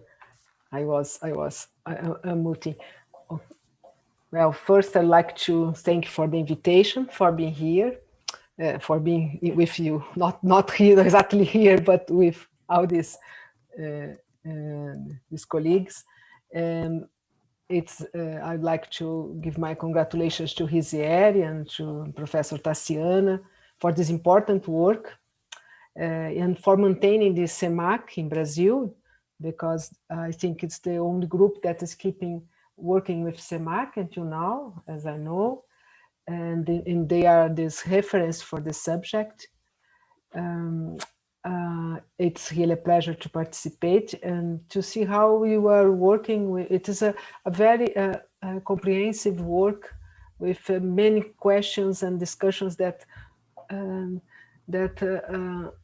it was not so easy to answer, because when I was reading your work, I took some notes, but most of these relate more to the influence of these metropolitan areas, one area and in the other, because usually I've been working on my students looking to São Paulo metropolitan area, and then this is a very small. How can I say? We are always looking at the impact of the sources that are close, or when we are looking to the boundary conditions, it has a great impact also, but it's not like explaining the concentrations that we have, like here that your results showed how the boundary conditions can have this great influence in the metropolitan areas. But one thing that I don't know how to conciliate, and then I took some notes here, but I will start with this not to forget, is that when we are looking to these air quality stations, in São Paulo we have many air quality stations that are measuring the pollutants in the urban area, and then we have more other that are nearby and more more representing regional air quality. We see different conditions. Someone asked about these VOC and NOx limiting conditions. But when we look to these stations that are close to the emissions, what we see is that they are VOC limited regime, because we have a lot of NOx. We still have a lot of NOx in urban areas because of these emissions by the diesel engines. We start to have some control of the diesel emissions. It was since 2015. And as it takes longer to have this, to change these heavy-duty vehicles, like to control the emissions of the trucks and the buses, it takes longer to improve the air quality concerning the emissions of NOx. Then when we are close to the emissions in the urban areas, we see this VOC limiting regime. But when we go outside and then we have this transport, as the NOx reacts more rapidly, then we are going to convert to this other regime outside the urban areas. This is an important issue, and it's not so easy to show and to simulate.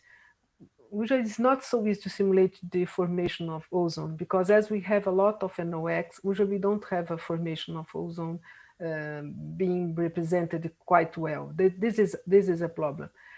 And then when we put this data in the model, if you change the boundary conditions, sometimes we explain the ozone only by the boundary conditions, because you have this high NOx concentration, then you almost have no ozone inside, and you have a lot of the effect of the boundary conditions is high also.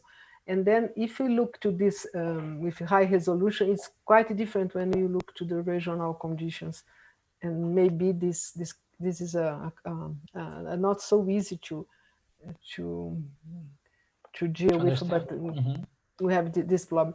Also, another thing that we observe here is this impact of the burning, the biomass burning. And it's not only biomass burning from agriculture or from the central part of Brazil or north of Brazil, but also we have many burning, like burning residues or other things close to the city. And then we note this influence because we usually measure black carbon, and then we have this relation of that it's increased the black carbon, but it not associated to local emissions by diesel, but also from biomass. And not always is the effect of transport from long range transport, but sometimes we see that it's local also. I think it's quite complicated to simulate, and this brings some questions also to the consideration of the composition of the particles that we can discuss a little bit more. But I think it's a problem of resolution also. If you're looking to regional, it's on one thing, but if you look to the metropolitan areas, probably you're going to see other effects. Like this for the metropolitan area of Vitória. I believe there are many sources, local sources that can explain part of the concentration of ozone. It's not only the long range transport, but it's a problem of representing the local sources also. Local emissions, true, makes sense, agree. Because when you take out all the influence, but you start going to high resolution, then you start being able to see these effects of the local emissions. Because it's not, well, Vitória is not like São Paulo, but there are many important sources there that can be, that if you only put that sources and then you try to see the plume, you are going to see the production of ozone. You did that, right, Rizzieri? You did. I'm sorry? You did that for your master. Yeah, we use like a high resolution and using the local emissions inventory, like from Vitória, trying to capture ozone, but also like I said, boundary conditions. Like without boundary conditions, we couldn't see ozone, so that can indicate like some issues in the local emissions inventory. I did not use the newest emissions inventory of Vitória to evaluate ozone or particles, but probably that's nothing that we need to go after, especially the emissions to understand how the ozone are being formed over Vitória. But even though, like for example, biogenic emissions wasn't that high around Vitória, to be honest. Well, using my grid resolution of 9 kilometers, when I was looking specifically after the metropolitan area of Vitória, biogenic emissions wasn't that high compared to other parts of the model domain, as we could see in the southern part of the domain. But so maybe we could like spend more effort to improve the biogenic emissions over there, and also the anthropogenic emissions, trying to track this and how they are working in high resolution case. Yeah, I don't know, there is another thing that well, I was talking about NOx, but then I have to complete that. When we use the official inventory for emissions, well, in your case, your emissions from they are higher than the local inventory. Yeah, but when you consider the local inventory, there is one problem, that is always the VOC emissions is not well. It's usually like 2 to 3 times less, because it's not completely considered the evaporative emissions. Okay. You know, because usually the emissions factors, they take into account the exhaust emissions. Okay, the hot exhaust and not. Not evaporative emissions, but we have evaporative emissions when we are fueling at the gas station, and also other kind of evaporative emissions. And there are many works now that are trying to evaluate these emissions, because they are becoming more important than exhaust emissions. You know? Yeah, I've been working with like Professor BH at UNC. We have been developing a vehicle emissions inventory, especially for South Korea, and definitely could see a lot of like VOC emissions, especially for the idling and refueling and all this process, like besides the hot exhaust. Yes. And definitely could see like water emission for VOC for a different process than the hot exhaust, for sure. And Good also, point, thank you. and also the participation of ethanol that can be that also it was proved to be a high impact on ozone formation. Then all these aspects could be considered for the simulation of ozone, and not only because it's okay that there is influence of the boundary conditions, but it's very strange that if you don't have boundary conditions, you're not going to have the production of ozone. It's true.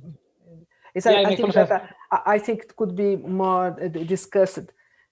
One thing that maybe we can improve, especially is the chemical speciation, especially for the transport like sector on EDGAR HTAP, to see how it goes to.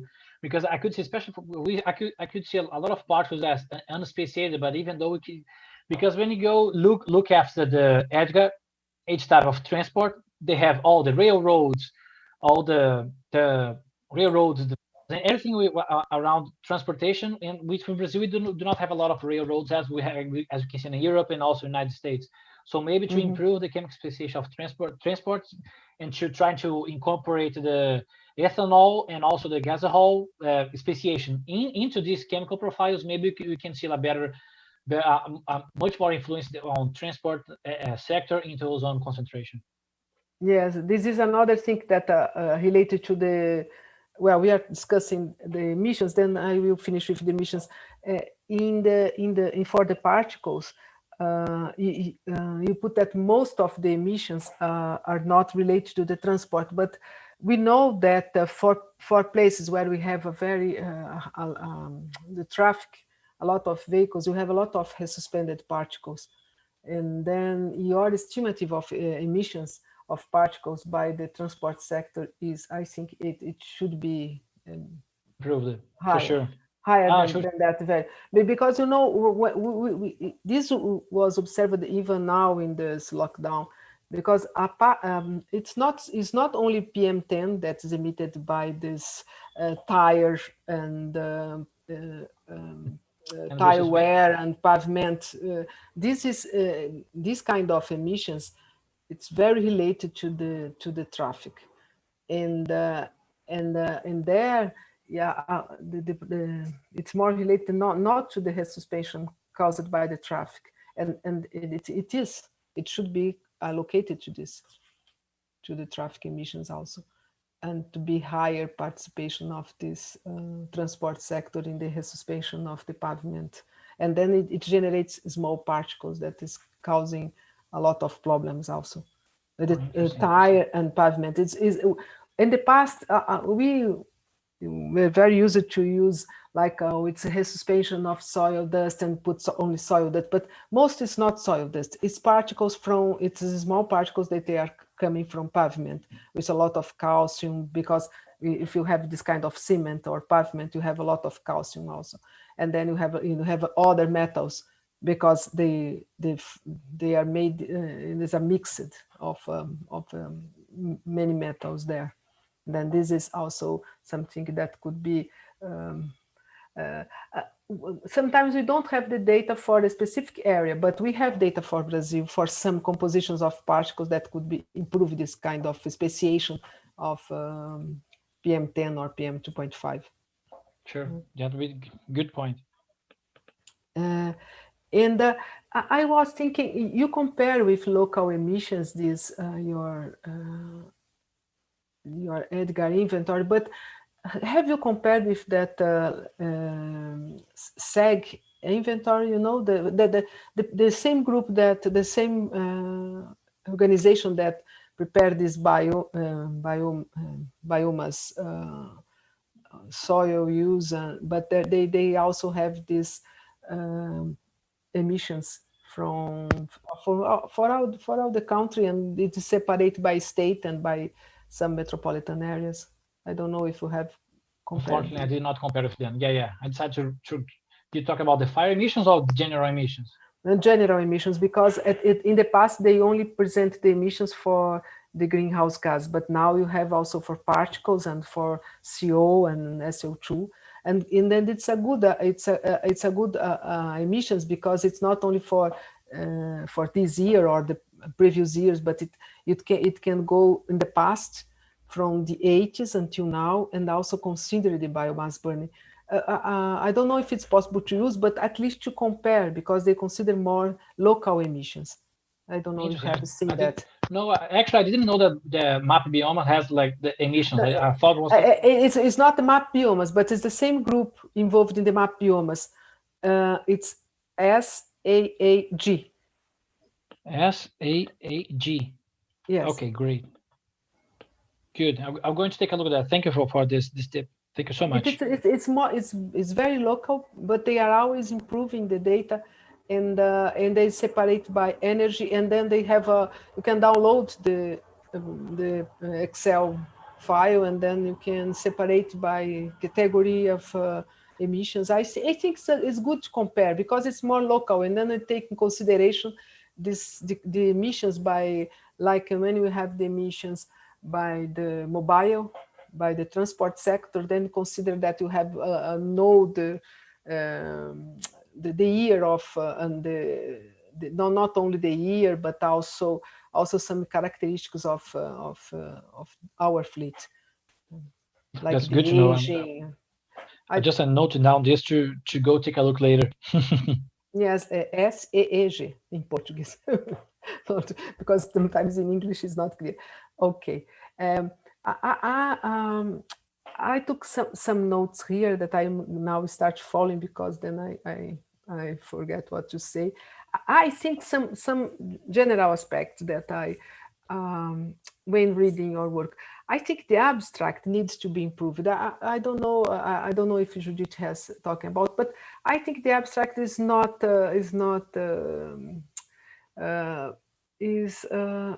represent all the work you have done. Even in the well, there is a problem with the English. I'm not going to say about English, because we are always making our English is not a formal English. It's something like a more not so rigorous. But the abstract will be what people are going to read first. And I think even at the end of the abstract, I put here the other computer only to see. Some sentences, I don't think they are clear, and then they don't show. I know that's very difficult to abstract, because you have to put everything in that in abstract. But if you look to the end of the abstract, you say something that. Oh, sorry, here in English. Like you put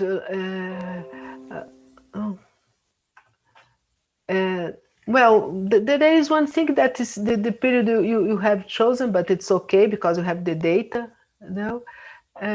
But some sentences, like the metropolitan areas inside southeastern Brazil are emitting more pollutants than other urban areas inside the domain,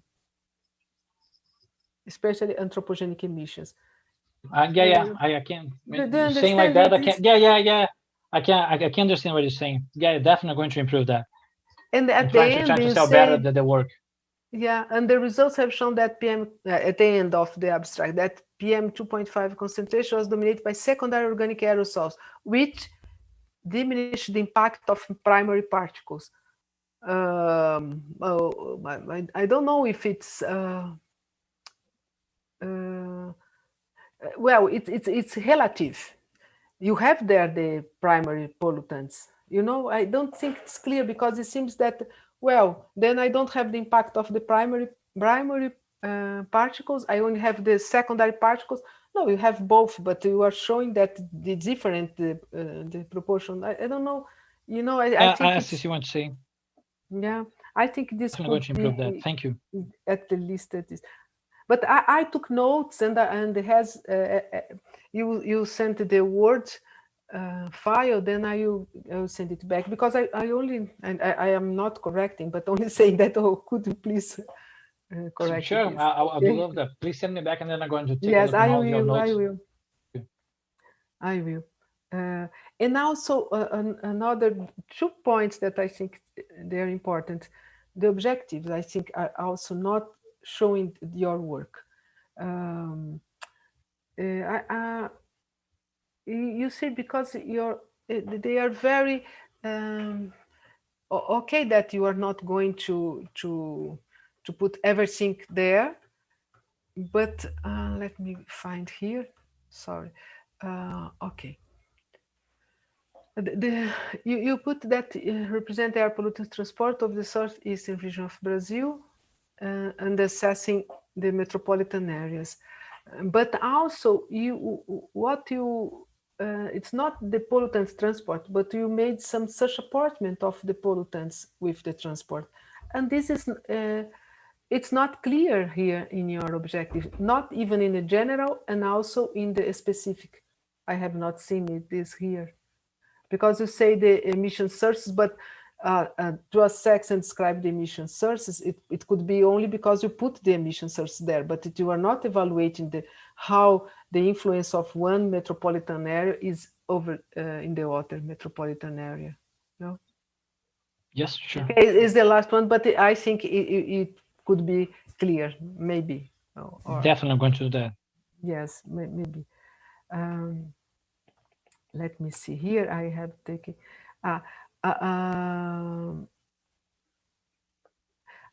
some questions people have asked already about the resolution, about the biomass burning. But one thing that I would like to ask is, well, first is I thought you could present the meteorological conditions compared to the climatological conditions of that period. You know, because when you I know you are not a meteorologist, but sometimes you are discussing related to the transport, to the circulation, and it's this period that you are considering represents the circulation, or represents what is happening, or it's only represent that period of time, that period of the year, and then because of that period of the year, then you have this kind of sources of this kind of interactions.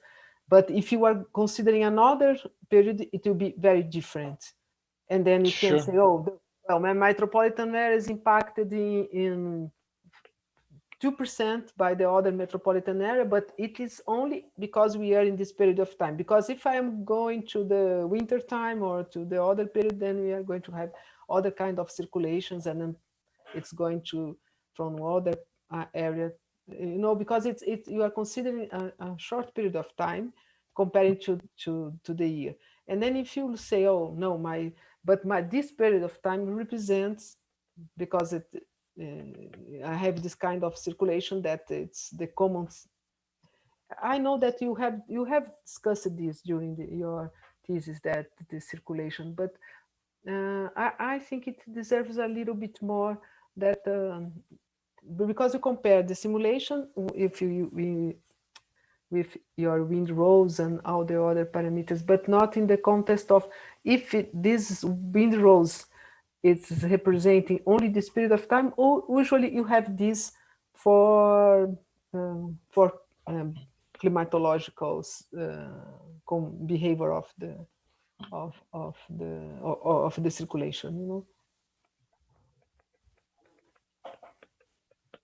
I think I don't know what you think for Tassiana, but I think it could be nice to have this, because when we are, I don't know if you have already submitted these results, but maybe it can be asked if it's representative or not of the circulation,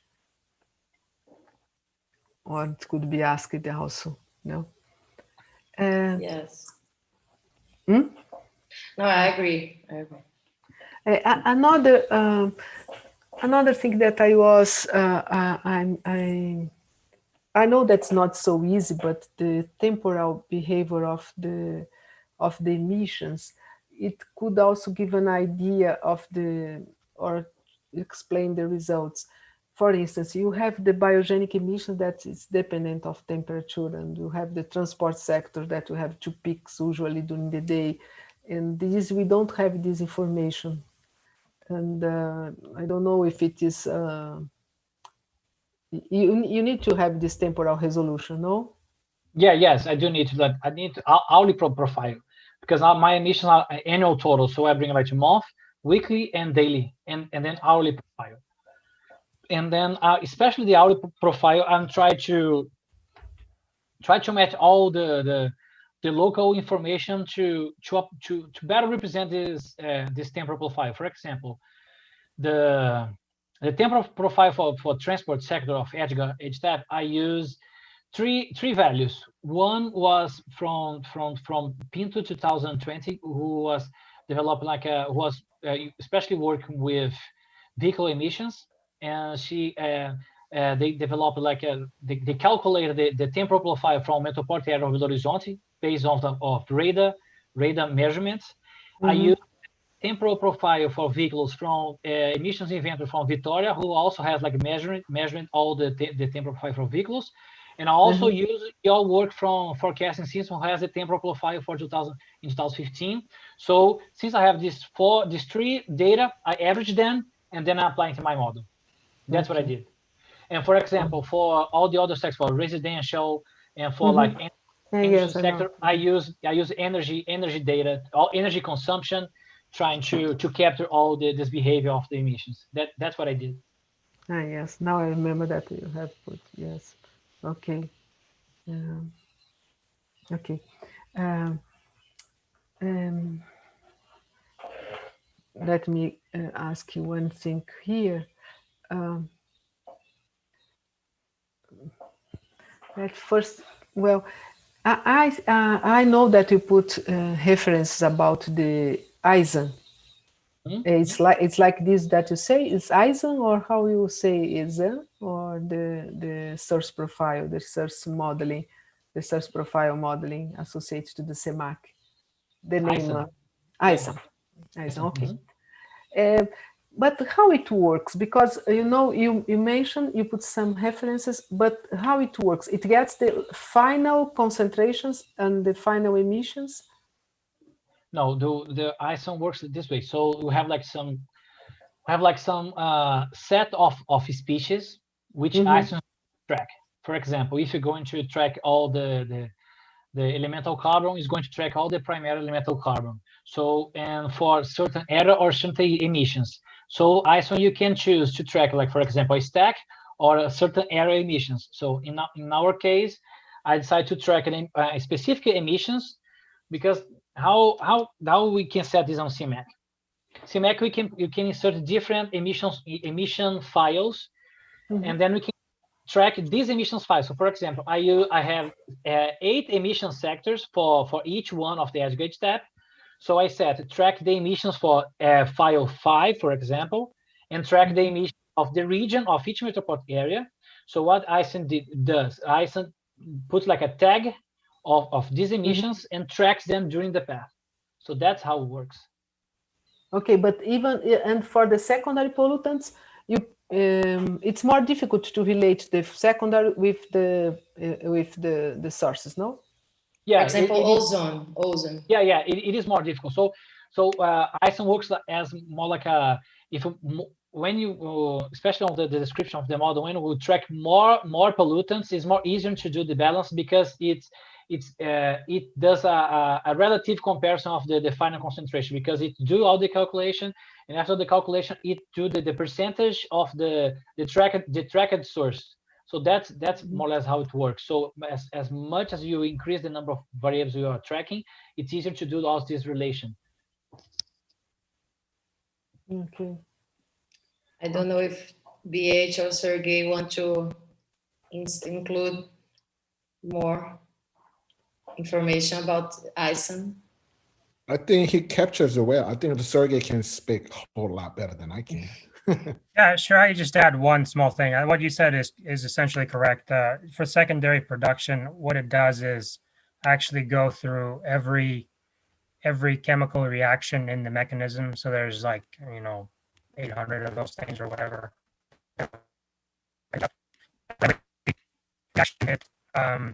It knows the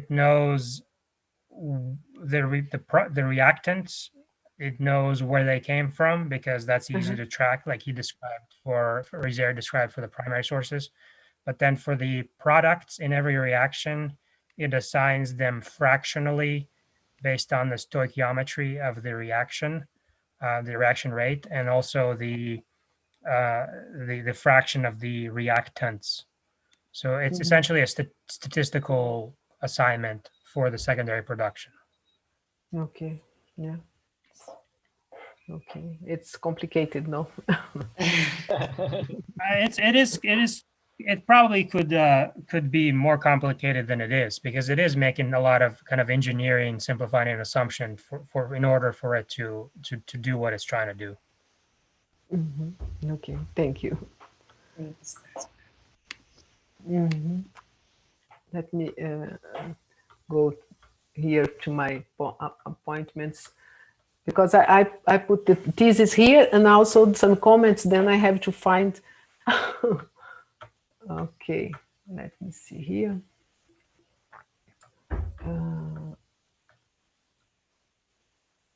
Okay.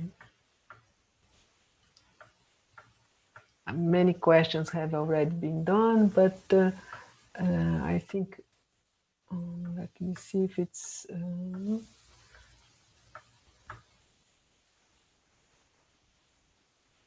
okay.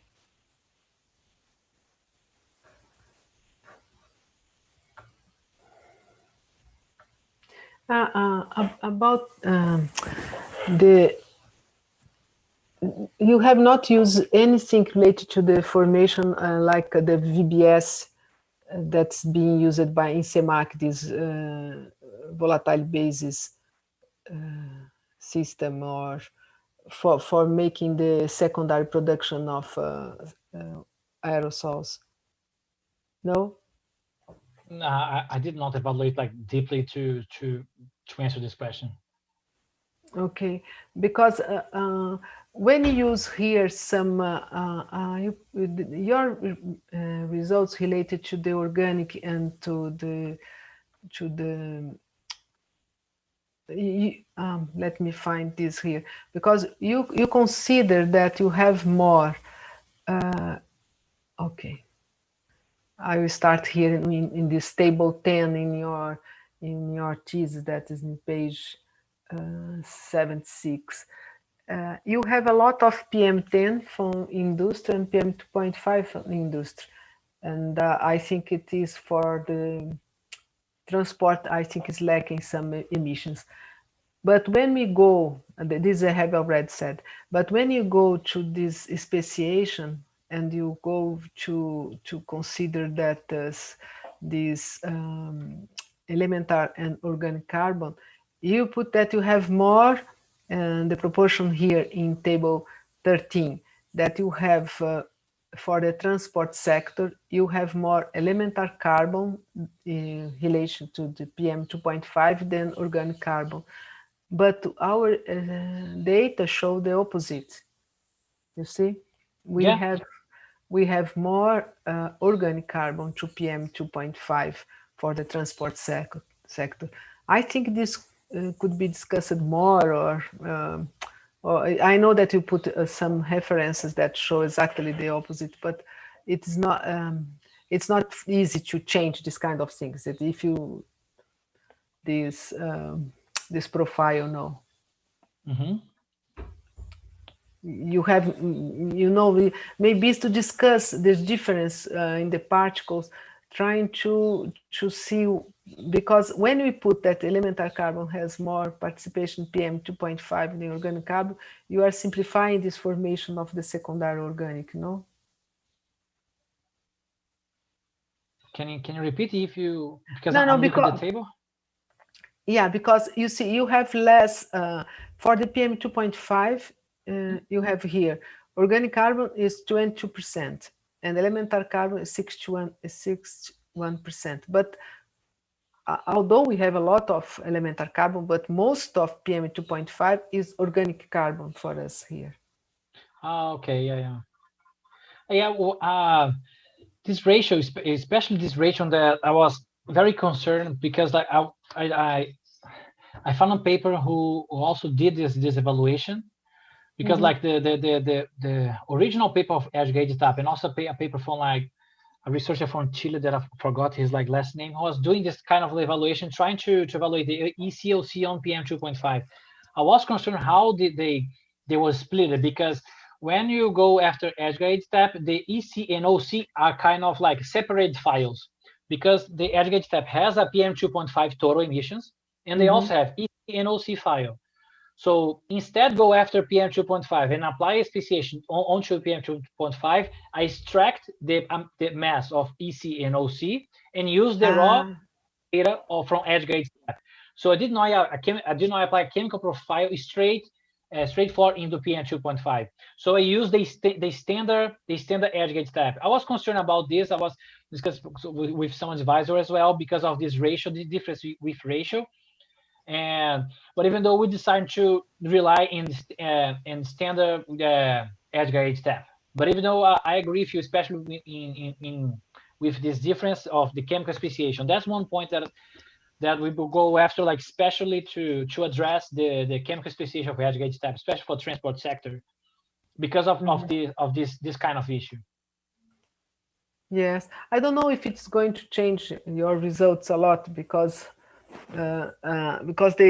also the total emissions from the transport sector for PM 2.5 is small. No, if you think in terms of the total emissions, and then you put more in industry than in transport sector. But if you change this and then you start putting okay, we have a lot of emissions from the transport sector, then this can make a difference. I think not with this, not now, because now you have a lot of more of your particles that are coming from industry, and then you put more organic carbon here. But if you make some other simulations, and if you include more transport sector as the emission of particles, that I think it would be more correct, then you are going to have, then maybe your results are going to change a lot, because you have put less organic carbon here in PM 2.5, and we know that we have more organic carbon here. You know, I don't know if it's clear. So especially as you mentioned, so the transport sector has less emissions than the industry sector, but we know especially for metropolitan areas have like way more traffic emissions than industry emissions. So definitely that can play a role on the results. Yes, this is I think that I think can be a problem. What you call another organic carbon sources that they have a lot of effect here. Let me find the place where I also think it was here in the boundary conditions. You are discussing the boundary conditions in page 86, and then you say that particles of non-carbon organic matter and particles of primary organic carbon. You are discussing this difference using Joe's chem and also the default boundary conditions. I don't understand exactly what you said here. That's because that's the way CMAX handle the primary organic carbon. If you can take a look on CMAX chemical speciation, they have like the primary organic carbon and primary non-carbon organic matter. So they have these two species that they handle different, but even though they are all related to primary organic carbon. But since they have the two, and the way they map the geoscan species to CMAC, we have these two species as we can say the primary organic carbon. That's the reason I brought them separately, but they are handled like similarly inside the model, especially on the mass and all the weight factor, everything that is treated similarly inside the model. But I brought the two to show the difference between them, and because when you look at the boundary conditions, the primary organic kernels are mostly coming from the boundary conditions. So since I have these two sources of this primary carbon, I decided to show both. Okay.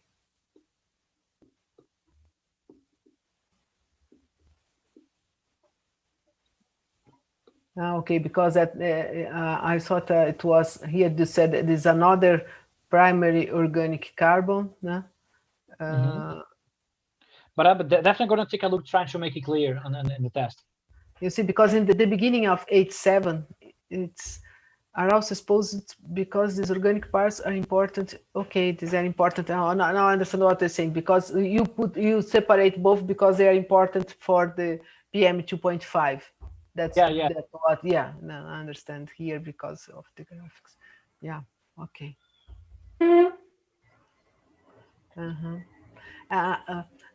Well, now you have already talked about ozone that is not good for Vitória, but I think also it's a question of the type of air quality stations, no? When the air quality stations are situated, because sometimes I think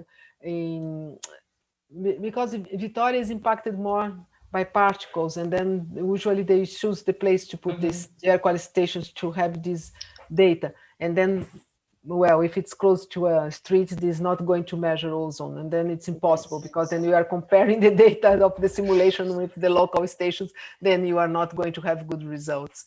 This is always a problem that we also have here. No? The place where these stations are, this is also something that we should always, I think that the best is to use the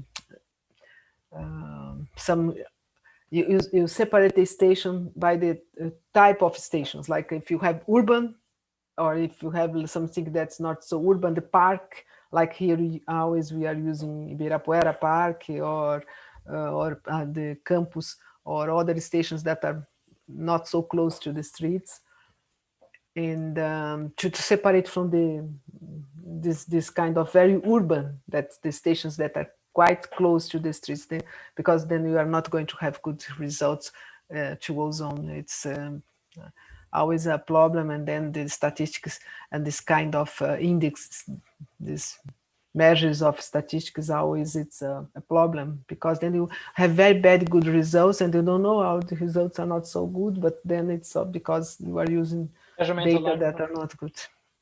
No? Yeah, it's hard because usually we need to assume that the air quality observation data are the best one. So yeah, but I totally understand what your point, and it makes total sense. Yeah, because sometimes you have better results to other kind of pollutants. But I remember reading something about the sources in Vitória, and I was impressed by the impact of pavement emissions there, suspended pavement. And then sometimes you are not explaining the PM, the particles, because we are not considering this properly, also. Because it's not only for ozone that the results are not statistically so good, no? Also for particles, no? Yeah. And then if you separate the particles, or not the particles, separate the air quality stations by types, classify, and then look, I think you are going to have better results than doing, no? Because then you can explain it. It's not because you want to have better results only, but you can explain that some characteristics are not good. Yeah, no? That. And also these maps that you show the influence of one metropolitan area to the other metropolitan area. Sometimes I found sometimes I found that the boundary conditions play a very important. Too important, I think. I think it was too important. If it's explaining most of sometimes half of the concentrations, and also all the area because the limit that you establish for the influence, I think, although you justify that's 1% of the air quality standards that it considers the influence, it's the EPA reference, no, that you said that you are considering the concentrations that were 1% of the air quality standards. Is that correct? No. And then I think this zoom, that picture that you're seeing of the special, it is a zoom of the model domain. I'm just trying to show how the boundary condition was affecting those areas. It is a zoom, but even was extracted of the whole domain. Yeah. Okay. Okay. But even if you are considering this so low concentration, then you see this map like you showed in your presentation. That, by the way, was really nice. Your presentation could make an overview of your thesis. But then you show that picture that the plume going from one metropolitan area to the other. But it seems that in the past we call the influence area of one place to the other. Then if you establish some limits that are not so low concentrations, then maybe you could see a higher impact. Because if you put 1 micrograms or less than this as the influence area, then you are going to see all your map. Covered by this 1%. Yes, covered by this 1%. This is what I'm saying. I think. Yeah. Mm-hmm. But it's okay. And also, this reference, this EPA 2011, is not in the bibliography that you put there. It's lacking this reference. Yeah, I'm going to check that for sure. Because I was reading, so it's very interesting, this definition. Then I was going there to find this reference, and I could not find that. Yeah, I'm going to check that out, because I'm using Mendeley, maybe something like it. This is not there. To check that. I think also your reference is not there also, but I'm not sure. There is another one that's not there. Okay. Yeah, most of my notes, they are related to this kind of emissions and the speciation of the emissions, that the organic, the elemental carbon, and also the metals, because I think we have this I don't know if it's possible to include this, but this knowledge that we have for Brazil, and also for the composition of the resuspended dust. And I think it's more this related to this kind of things. Let me see here. Okay. Some notes. Another thing that you usually, when you present this search apportionment, it was like an average, but you have the hour that you have more influence from one place to the other, or related to not an average, but it's related to some kind of wind direction, something like that, that is related to some hour of the day. I think this could be a good discussion, no? Yeah. Well, at the beginning, I was thinking to trying to separate like specific period to evaluate, for example, like a different meteorological condition they want to evaluate just to show this pattern. But even though there was like a small issue, because the final version of the model came like less than 2 months ago, so I was kind of like in a rush to do all the evaluation, and then that's the reason we could like try to go further. So at the beginning there was like to separate at least one specific period to try to track, all right, the wind direction and all this interaction. But even though that's to access, especially for the paper. Okay. I know. Okay, and there is another information that this ISAM, Semaic ISAM, it's the accumulation mode. It's only considering the accumulation mode. This is another thing that can be explaining why the particles are the resuspended dust is not so has not so influence here. Maybe, or maybe it's something that that could be analyzed. Okay, but I'm going to finish here, because I took some notes here, but then I will send you and Tassiana, and I'd love to improve my work. Thank you so much. And okay. And also in the conclusions to finish, only to look at here at the conclusions that you put here, no? You said that the VOC from the vegetation were responsible for almost half of the mounted VOC emissions of the entire domain. Yeah, this is. I think you could put some Okay, so you say that maybe some other sources of VOCs are not being considered, not correctly because of the emissions of the emissions inventory. Because I don't know if it's you can say that's half of the VOC emissions. I don't know if you consider all the sources, and that you are speaking also of Rio de Janeiro that has a lot of refineries. They have a lot of VOC emissions there also. I don't know if it's vegetation is responsible for half of the VOC. I know that you have this answer, you have found this here, but maybe you are right, but I understand your point. So maybe like the anthropogenic VOC emissions are not well described. So that's the reason VOC was like close to it, but not because VOCs, biogenic VOC is really high. It's because anthropogenic emissions are underestimated. Yes. Probably. Maybe one point. Maybe, I'm not sure, but maybe. Maybe. Because of this, you can have also these boundary conditions having so high effect inside, because if it's related to biogenic emissions, then you have a lot of biogenic emissions. Then you have a very the participation of the local sources is not important at all. And well, I think well, for future works, I would also include here something related to this speciation of the organic contribution of the organic species that we know so little about them, about this influence. I think this is one point that is important to know which kind of emissions we have, the speciation of the VOCs, and then things like that we don't have for all the metropolitan areas. I think it could be included here in the future works also.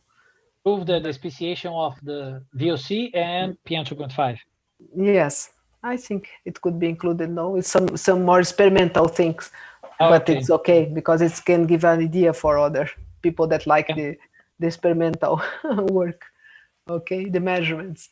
Okay, but then I think it's the other points are not so important. I think many of them have been already discussed. I like to thank you for the invitation and congratulations for your work. And I hope you continue also with Daciana. Continue keeping working with this modeling because there are many problems to be solved. Thank you. Thank you so much. Thank you so much. Thank you, Professor Fatima. On the beginning, Rizzieri's thesis was, our plan was to apply in the metropolitan areas the local emissions inventory. But in the middle, for the end, we didn't have time. Yeah. As Rizzieri said, semi-Kaizen, this version that he used it was released 2-3 months ago. So until last month, he was running. And we have already one scholarship for him for postdoc that is starting right now. So he needs to finish and he will improve, take advantage of your comments, all of the commit comments, and make the papers because it's his obligation. Yeah, but I think next step, when we try to see, for example, Vitoria's emissions inventory, the new one, maybe we can try to analyze these details. And he's trying to apply this, so the organic and OC and EC. He made many changes. He tried to do, and at the end we decide there's no time. Yeah, we have to finish. Yeah, but we will analyze for the next year. We are planning to keep working with Vitoria's case, and maybe São Paulo can be one case to run. And Professor, I forgot his name, from Rio, Rodrigo and Eduardo. He's working with CIMEC and biogenic emissions. Now I am co-advising him. I also forgot to send the link, but I can send the YouTube link for him. But it's one thing that maybe we can take advantage of real data, because they have a lot of VOC emissions naturally and also for industrial area. Oh, nice. Yeah. Nice. So thanks for your comments. Also, now, okay. One thing also, especially like one thing that we always think about, all right, let's improve, let's change or not change the edge gauge step to see how it works. So since it was the first time like to this scale, applying edge gauge step in CMAC into South America, we will think, all right, so should we change the edge gauge step, or should we use like the straightforward edge gauge step to see how it works, how it's going to work? Because if you continue to change it, we couldn't see, all right, so the issue is like because we change it, or the issue is the real source. So that's one point that was like, after all, we decided to go straight with the edge gauge type, so we could address like better. Yeah, and one thing that Rizzieri didn't mention, like with the effort that I asked him about, it's the first time that we are using ISAM for Brazil, probably for South America, I don't know, but for Brazil, we are sure. So there are many things that we would like to ask Sergey and to improve. So I'm sure that for next steps, we and the other students, we can improve and make better results. Add on to another one that his original thesis was focusing on doing some, we thought of doing some response surface modeling, which doing a multiple sensitivity runs to depending on the emission changes, the policy implementation by each region to see how much air quality impact between the region. That's the beauty of the regional air quality modeling work. But then that falls into the crack because it's just gotten so much of work and adding ISAM. So we decided to just focus on ISAM this time.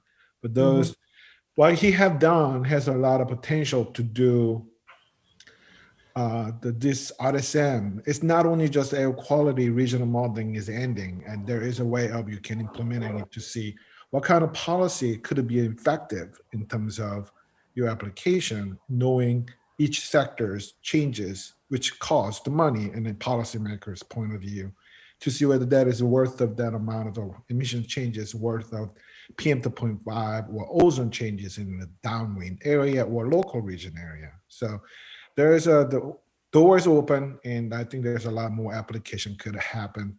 But the main thing I'm worrying about is the emissions work is really core, very coarse. And get to the further down the road, there's a revision of the emissions has to be developed and gotten better. And that's the main key thing that we don't really have.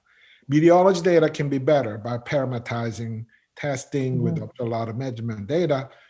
As Fatima, you said, this emissions work is quite challenging work that, especially in the city area, there's multiple different sources that we have to distinguish and understanding how. So there's a lot of new technology there, so I'd like to share with you guys a little bit later after Raphael's comment, and I think there will be an interesting work we can do together in terms of the emissions work development. Nice. Thank you, Beach. Okay, so now our last member, are you here, Sartin? Or are you? Yes, okay. I'm there. So I'd like to introduce Professor Rafael Sartin. He's from Federal University of Espírito Santo, and also he's mechanical engineering at the Research and Development ArcelorMittal Group. So he works mainly with industrial ventilation and computational fluid dynamics. So Rafael, you can make your comments, please. Okay. Thank you, Tassiana, for the invitation. Okay, it's a pleasure for me to be here in this very grateful committee team. I'm so sorry I had a few interruptions at my home. My kids doesn't let me alone, so I have to deal with this every single day. So if some of them just appear screaming, it's fine, okay? The most important thing is they are alive. That's what matters. Yeah, okay, so, and you, Rizzieri, I would like to congratulate you for, you have done such a great job, okay? That was a terrific work because we know it is an innovative work for South America, for Brazil. Yeah? And also it's important to emphasize that when we speak about the interaction of the emissions coming out of different states, when we see the size of one state here in Brazil and when we compare it to Europe, for example, one state is the size of one country. So you have done a good job, and you have considered a very big area. And in terms of Brazil, perhaps one of the most important areas to discuss and to start the investigation. Well, unfortunately, in Brazil we have a lack of information. Okay, the BH comment was very nice. Unfortunately, yes, because we don't have many data coming from the inventories. I mean, if we had better data, for sure, your results could be, you could have a better conclusions. Okay, specifically for the applications. Okay, Rizzieri, you've done. I have had a few comments. Most of them were already discussed. Okay, among some questions. I'm not gonna pass through them again. At the scientific point of view, I know you went deep. I know that you have spent many hours on the software, trying different setups, checking results, getting crazy. I know that you know very well. I have faced the same on my PhD thesis, but that's life. And one important thing is I'm sure that you spend more than 80% of your time on the modeling, okay? But my biggest questions for you is more at the engineering point of view. I mean, have you paid attention on your results, or what are your contributions, not only for the science, but for the society?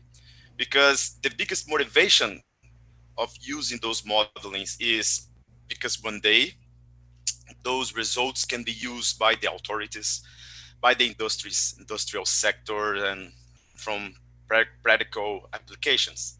So I would like to see, how do you see your results in this point of view?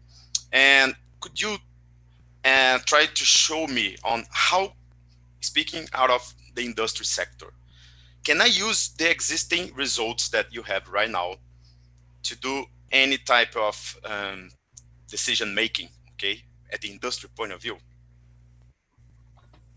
Well, so I think looking at like an engineer part into industrial application, I think the most interesting part is it's focused on the air quality standards and the new CONAMA 491 for 2018, which set set to the states for them to develop their own emissions reduction plan. So the goal was to apply this reduction, but so I think the point of view of how they're going to apply that, and when they're going to, which sector they're going to attack to try to reduce these emissions. I think this work was aiming to show how as you said, how the states interact with each other. So should I focus only on our local emissions, or should I focus all like in a more broad view and try to develop a common and aggregated like a reduction plan to see how the emissions is going to work? And then other point, so I think that's one of the greatest information that policymakers and environmental protection agency can extract, then trying to understand how, especially how the air pollutants disperse over the southeastern part of Brazil, because we could see how, like, for example, countryside, especially countryside side of like Minas Gerais and also São Paulo, we could see like high plumes of, especially for ozone, for example, especially like São Paulo states, we could see like a lot of like ozone concentration going through the country part. So that could help to decrease the concentration over these parts, which usually we do not have like a lot of like monitoring stations, and also sometimes we do not focus on those areas. So also bring like to connect with what Professor Fatra has spoken, especially of this like countryside that we do not like a very good agreement with the ozone concentration, for example. So I would say that's for me, I would say that the best we can extract is this information, how the states interact with each other, and how the air pollution is not on like a very specific and close issue. It's more like a wide and broad issue that we could like manage in more like not only in local, but also more like a regional, more like in a regional scale. Looking at industry perspective, well, sometimes there is this fight between, all right, the issue is from industry. The issue it's the polluter come from transportation sector. The issue come from industry, even though it's kind of like a war between the two. That is more. That would say that sometimes we can apply more locally, but even though, do not forgetting about the regional part, because that getting Vitória as an example. If we have like a very particular situation that have like a lot of industries close to some areas, but even though there are some other areas in Vitória, we can see less effects from the industry sectors. So that would be like way more local, like management for some specific areas. But even though we cannot forget for the regional perspective. So if you can see this, we can separate this, especially for some specific areas. But do not forget about the regional influence over the area, as you could see, like for example, boundary condition and all the cities affecting Vitória, for example. Yeah, I want to complement just, for example, if you take Rizzieri's work now, we can try to find the group of stations, like Fatima said, that are matching with the station with the model. So we can say this kind of stations are good, has a good representation.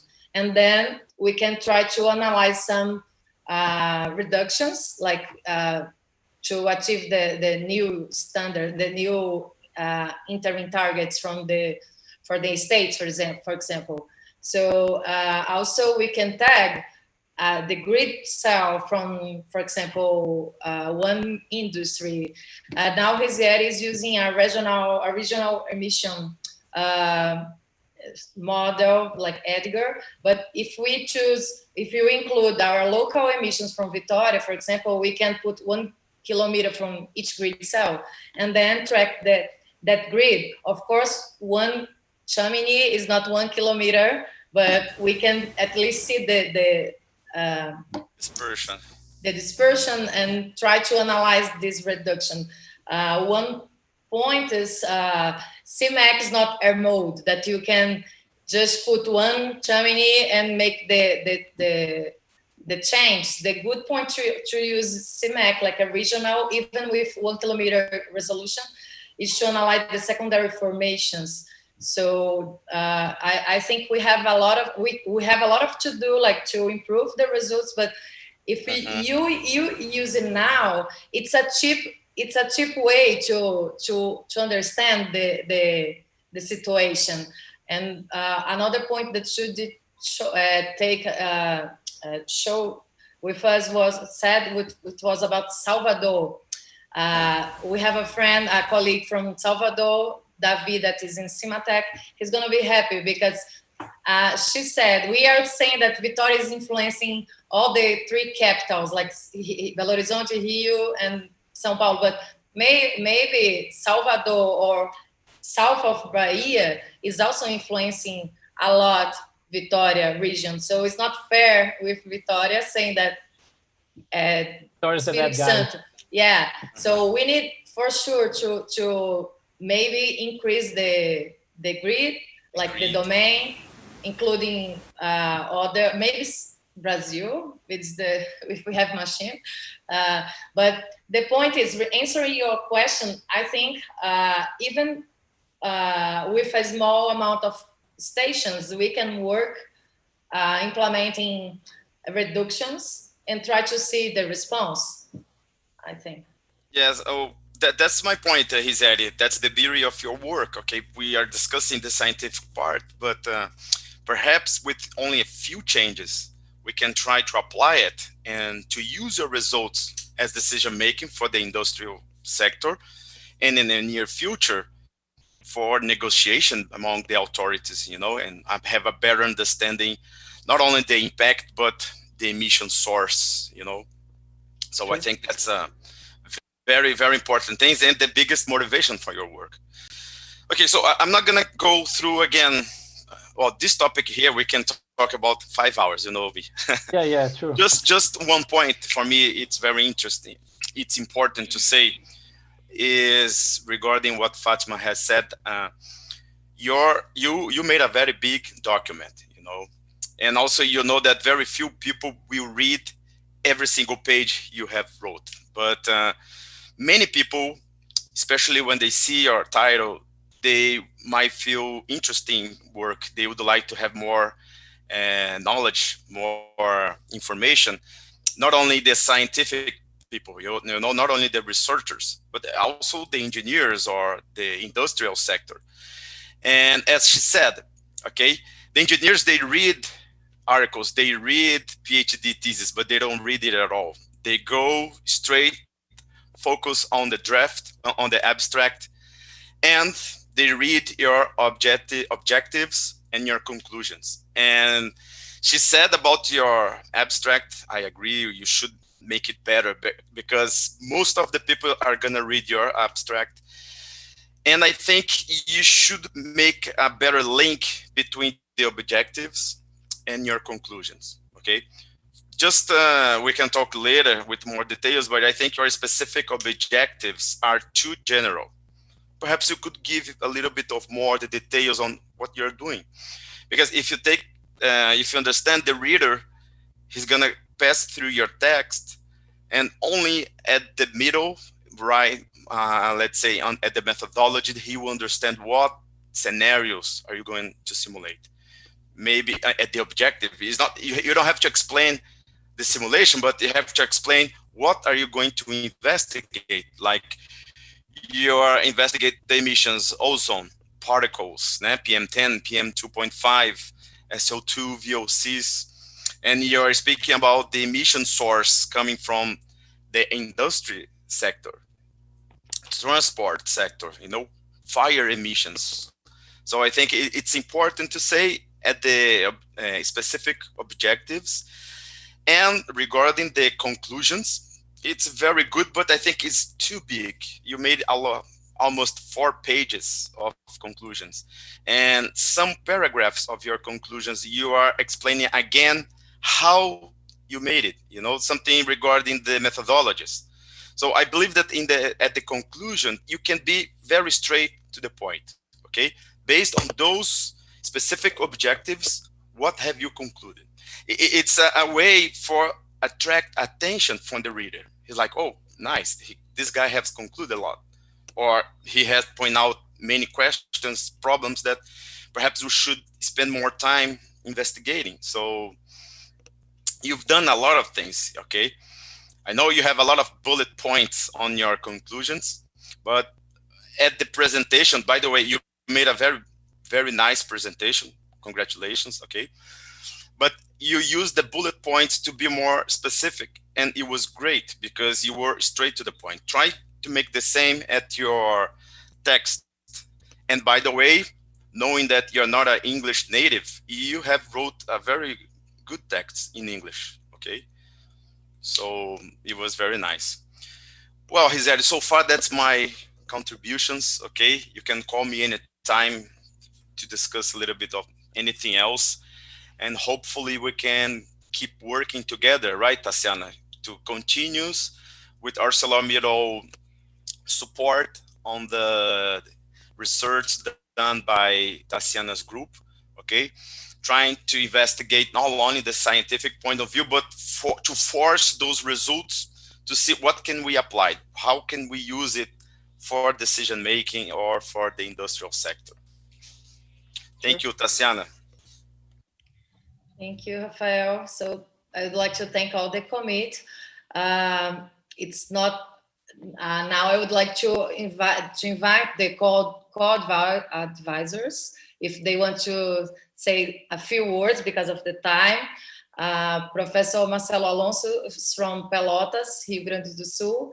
He, on the beginning of Rizzieri's thesis, we intend to use PrepCam. It was a emissions inventory tool that Marcelo Alonso developed. And at the end, we changed many times his thesis, but Marcelo keeps working with us. And so, Marcelo, if you want to say a few words before we finish this session.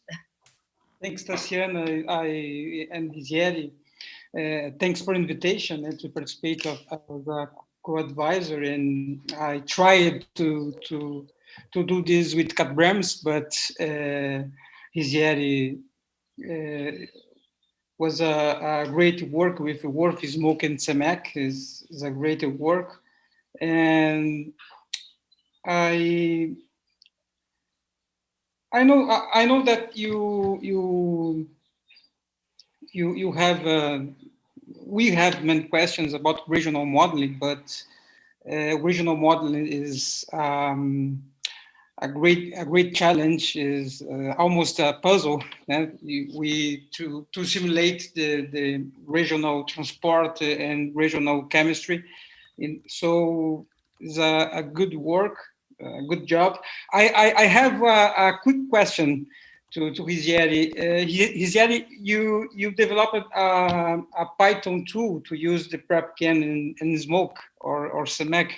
I think 1 or 2 years ago. This tool is operational. No, not yet. No, yet. Unfortunately, okay. Unfortunately, no. Because like too many steps to go after, and then Yeah, but even though that definitely we can work that right now, I have I can handle better all the input and output of the model, so definitely that we can make happen in easier. I think so. So yeah, definitely can work together to make that happen. Congratulations for your work, and again, I'm very happy to invitation to do a co-advisor in this great job. Thanks, Tatiana. Thanks, Rizzieri. Thanks, Marcelo. And now I'd like to invite Dr. BH for the friends, Dr. Bock. And before to invite him to start, I'd like to thank for hosting me and Rizzieri during this time. It was a very great pleasure to work with you and your team. Unfortunately, I spent 8 months inside the house because of the pandemic. I just came back last week, but I'm sure that we're gonna keep working together, and it was a pleasure, as always, to have you in our team. So okay, great. Please. Well, thank you. It's been wonderful to have Rizzi to work with me over almost 2 years, and then he flew back earlier this year and finishing up his thesis. Quite, as you all said, he did quite impressive amount of work, and I'm glad to see his regional application has been done, and the new gate has been open in terms of, South America region now is regional air quality modeling is started, and I think there's a lot of room to work as collaboratively with many other different groups. He's worked a lot, and I remember he went through a lot of technical issues, and I value Satin's input. And I told him that, yesterday before the meeting, don't go into too technical. It can be overwhelming information he can share, but I'm glad he made it through. And in the next few months, I hope he can wrap up the most of the work and wrap it up and put a nice bow on the top and finish your thesis, and then explore your next chapter of your, doctorate, as a professional with a PhD degree. So congratulations, Rizzi. Thank you, VH. Thank you so much.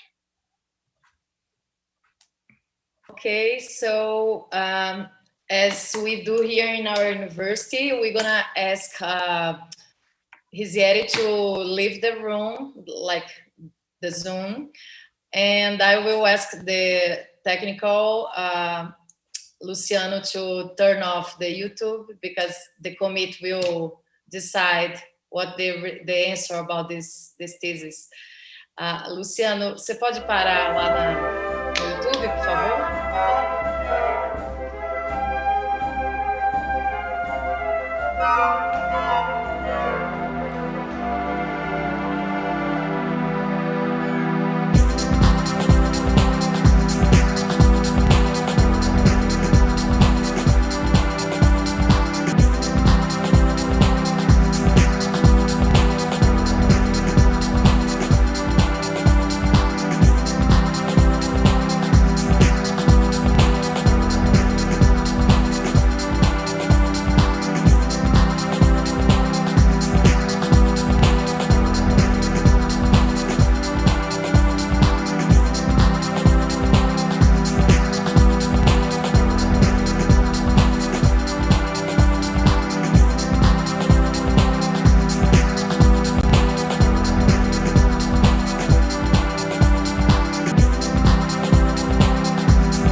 Ok.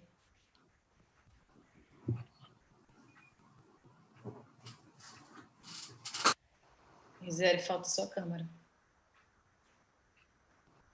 Ah, eu tava olhando. I was looking for a escola.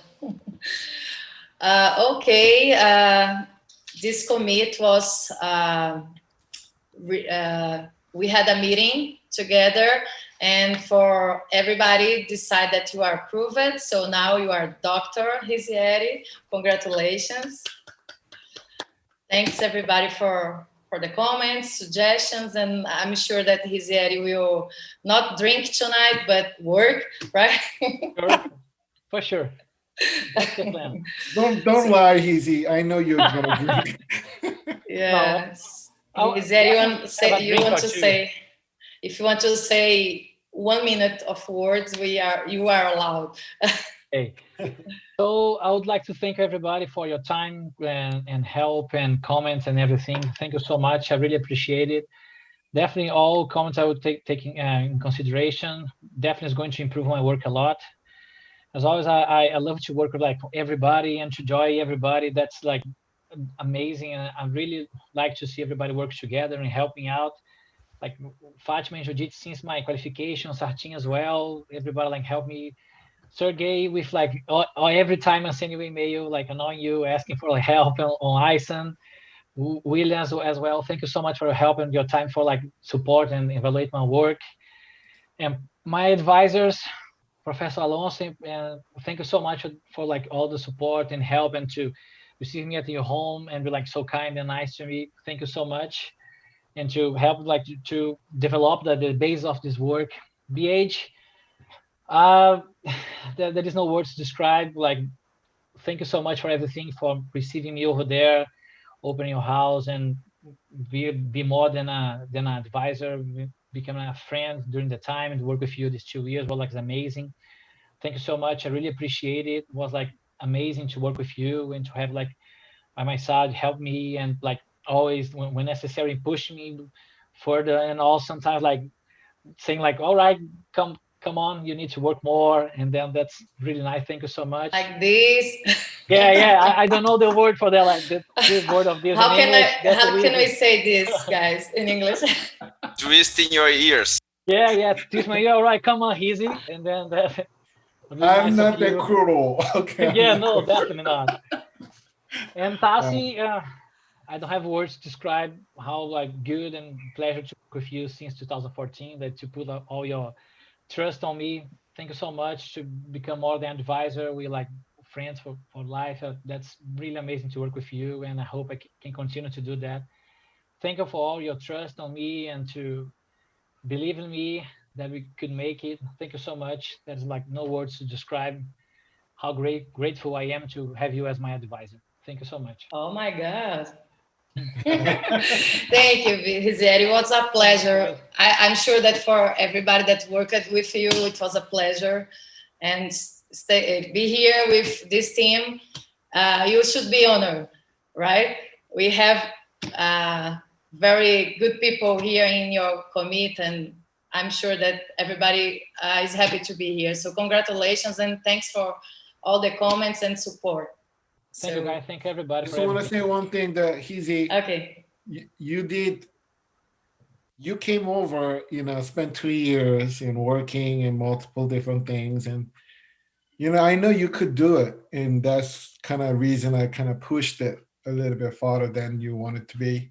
But you made it, and I knew you could do it. And I'm glad you made it. And I have no doubt that you were able to get things done. And I kind of felt comfortable to let you go without worrying about get all the thing done while you're in Brazil. So I knew your capability, and I'm glad you've grown so much and looking forward to working with you in the future. Me too. Thank you so much, BA. Thank you so much. Okay, guys. So now it's time to stand up, right? Bye-bye. Have a great day. Thank you so much for everybody. Have a nice day. Bye-bye. Congratulations, Easy. Doctor. Thank you, everybody. Bye. Vai devagar, hein, bicho? Olha o fígado. Tá bom, pode deixar. Corta o YouTube já.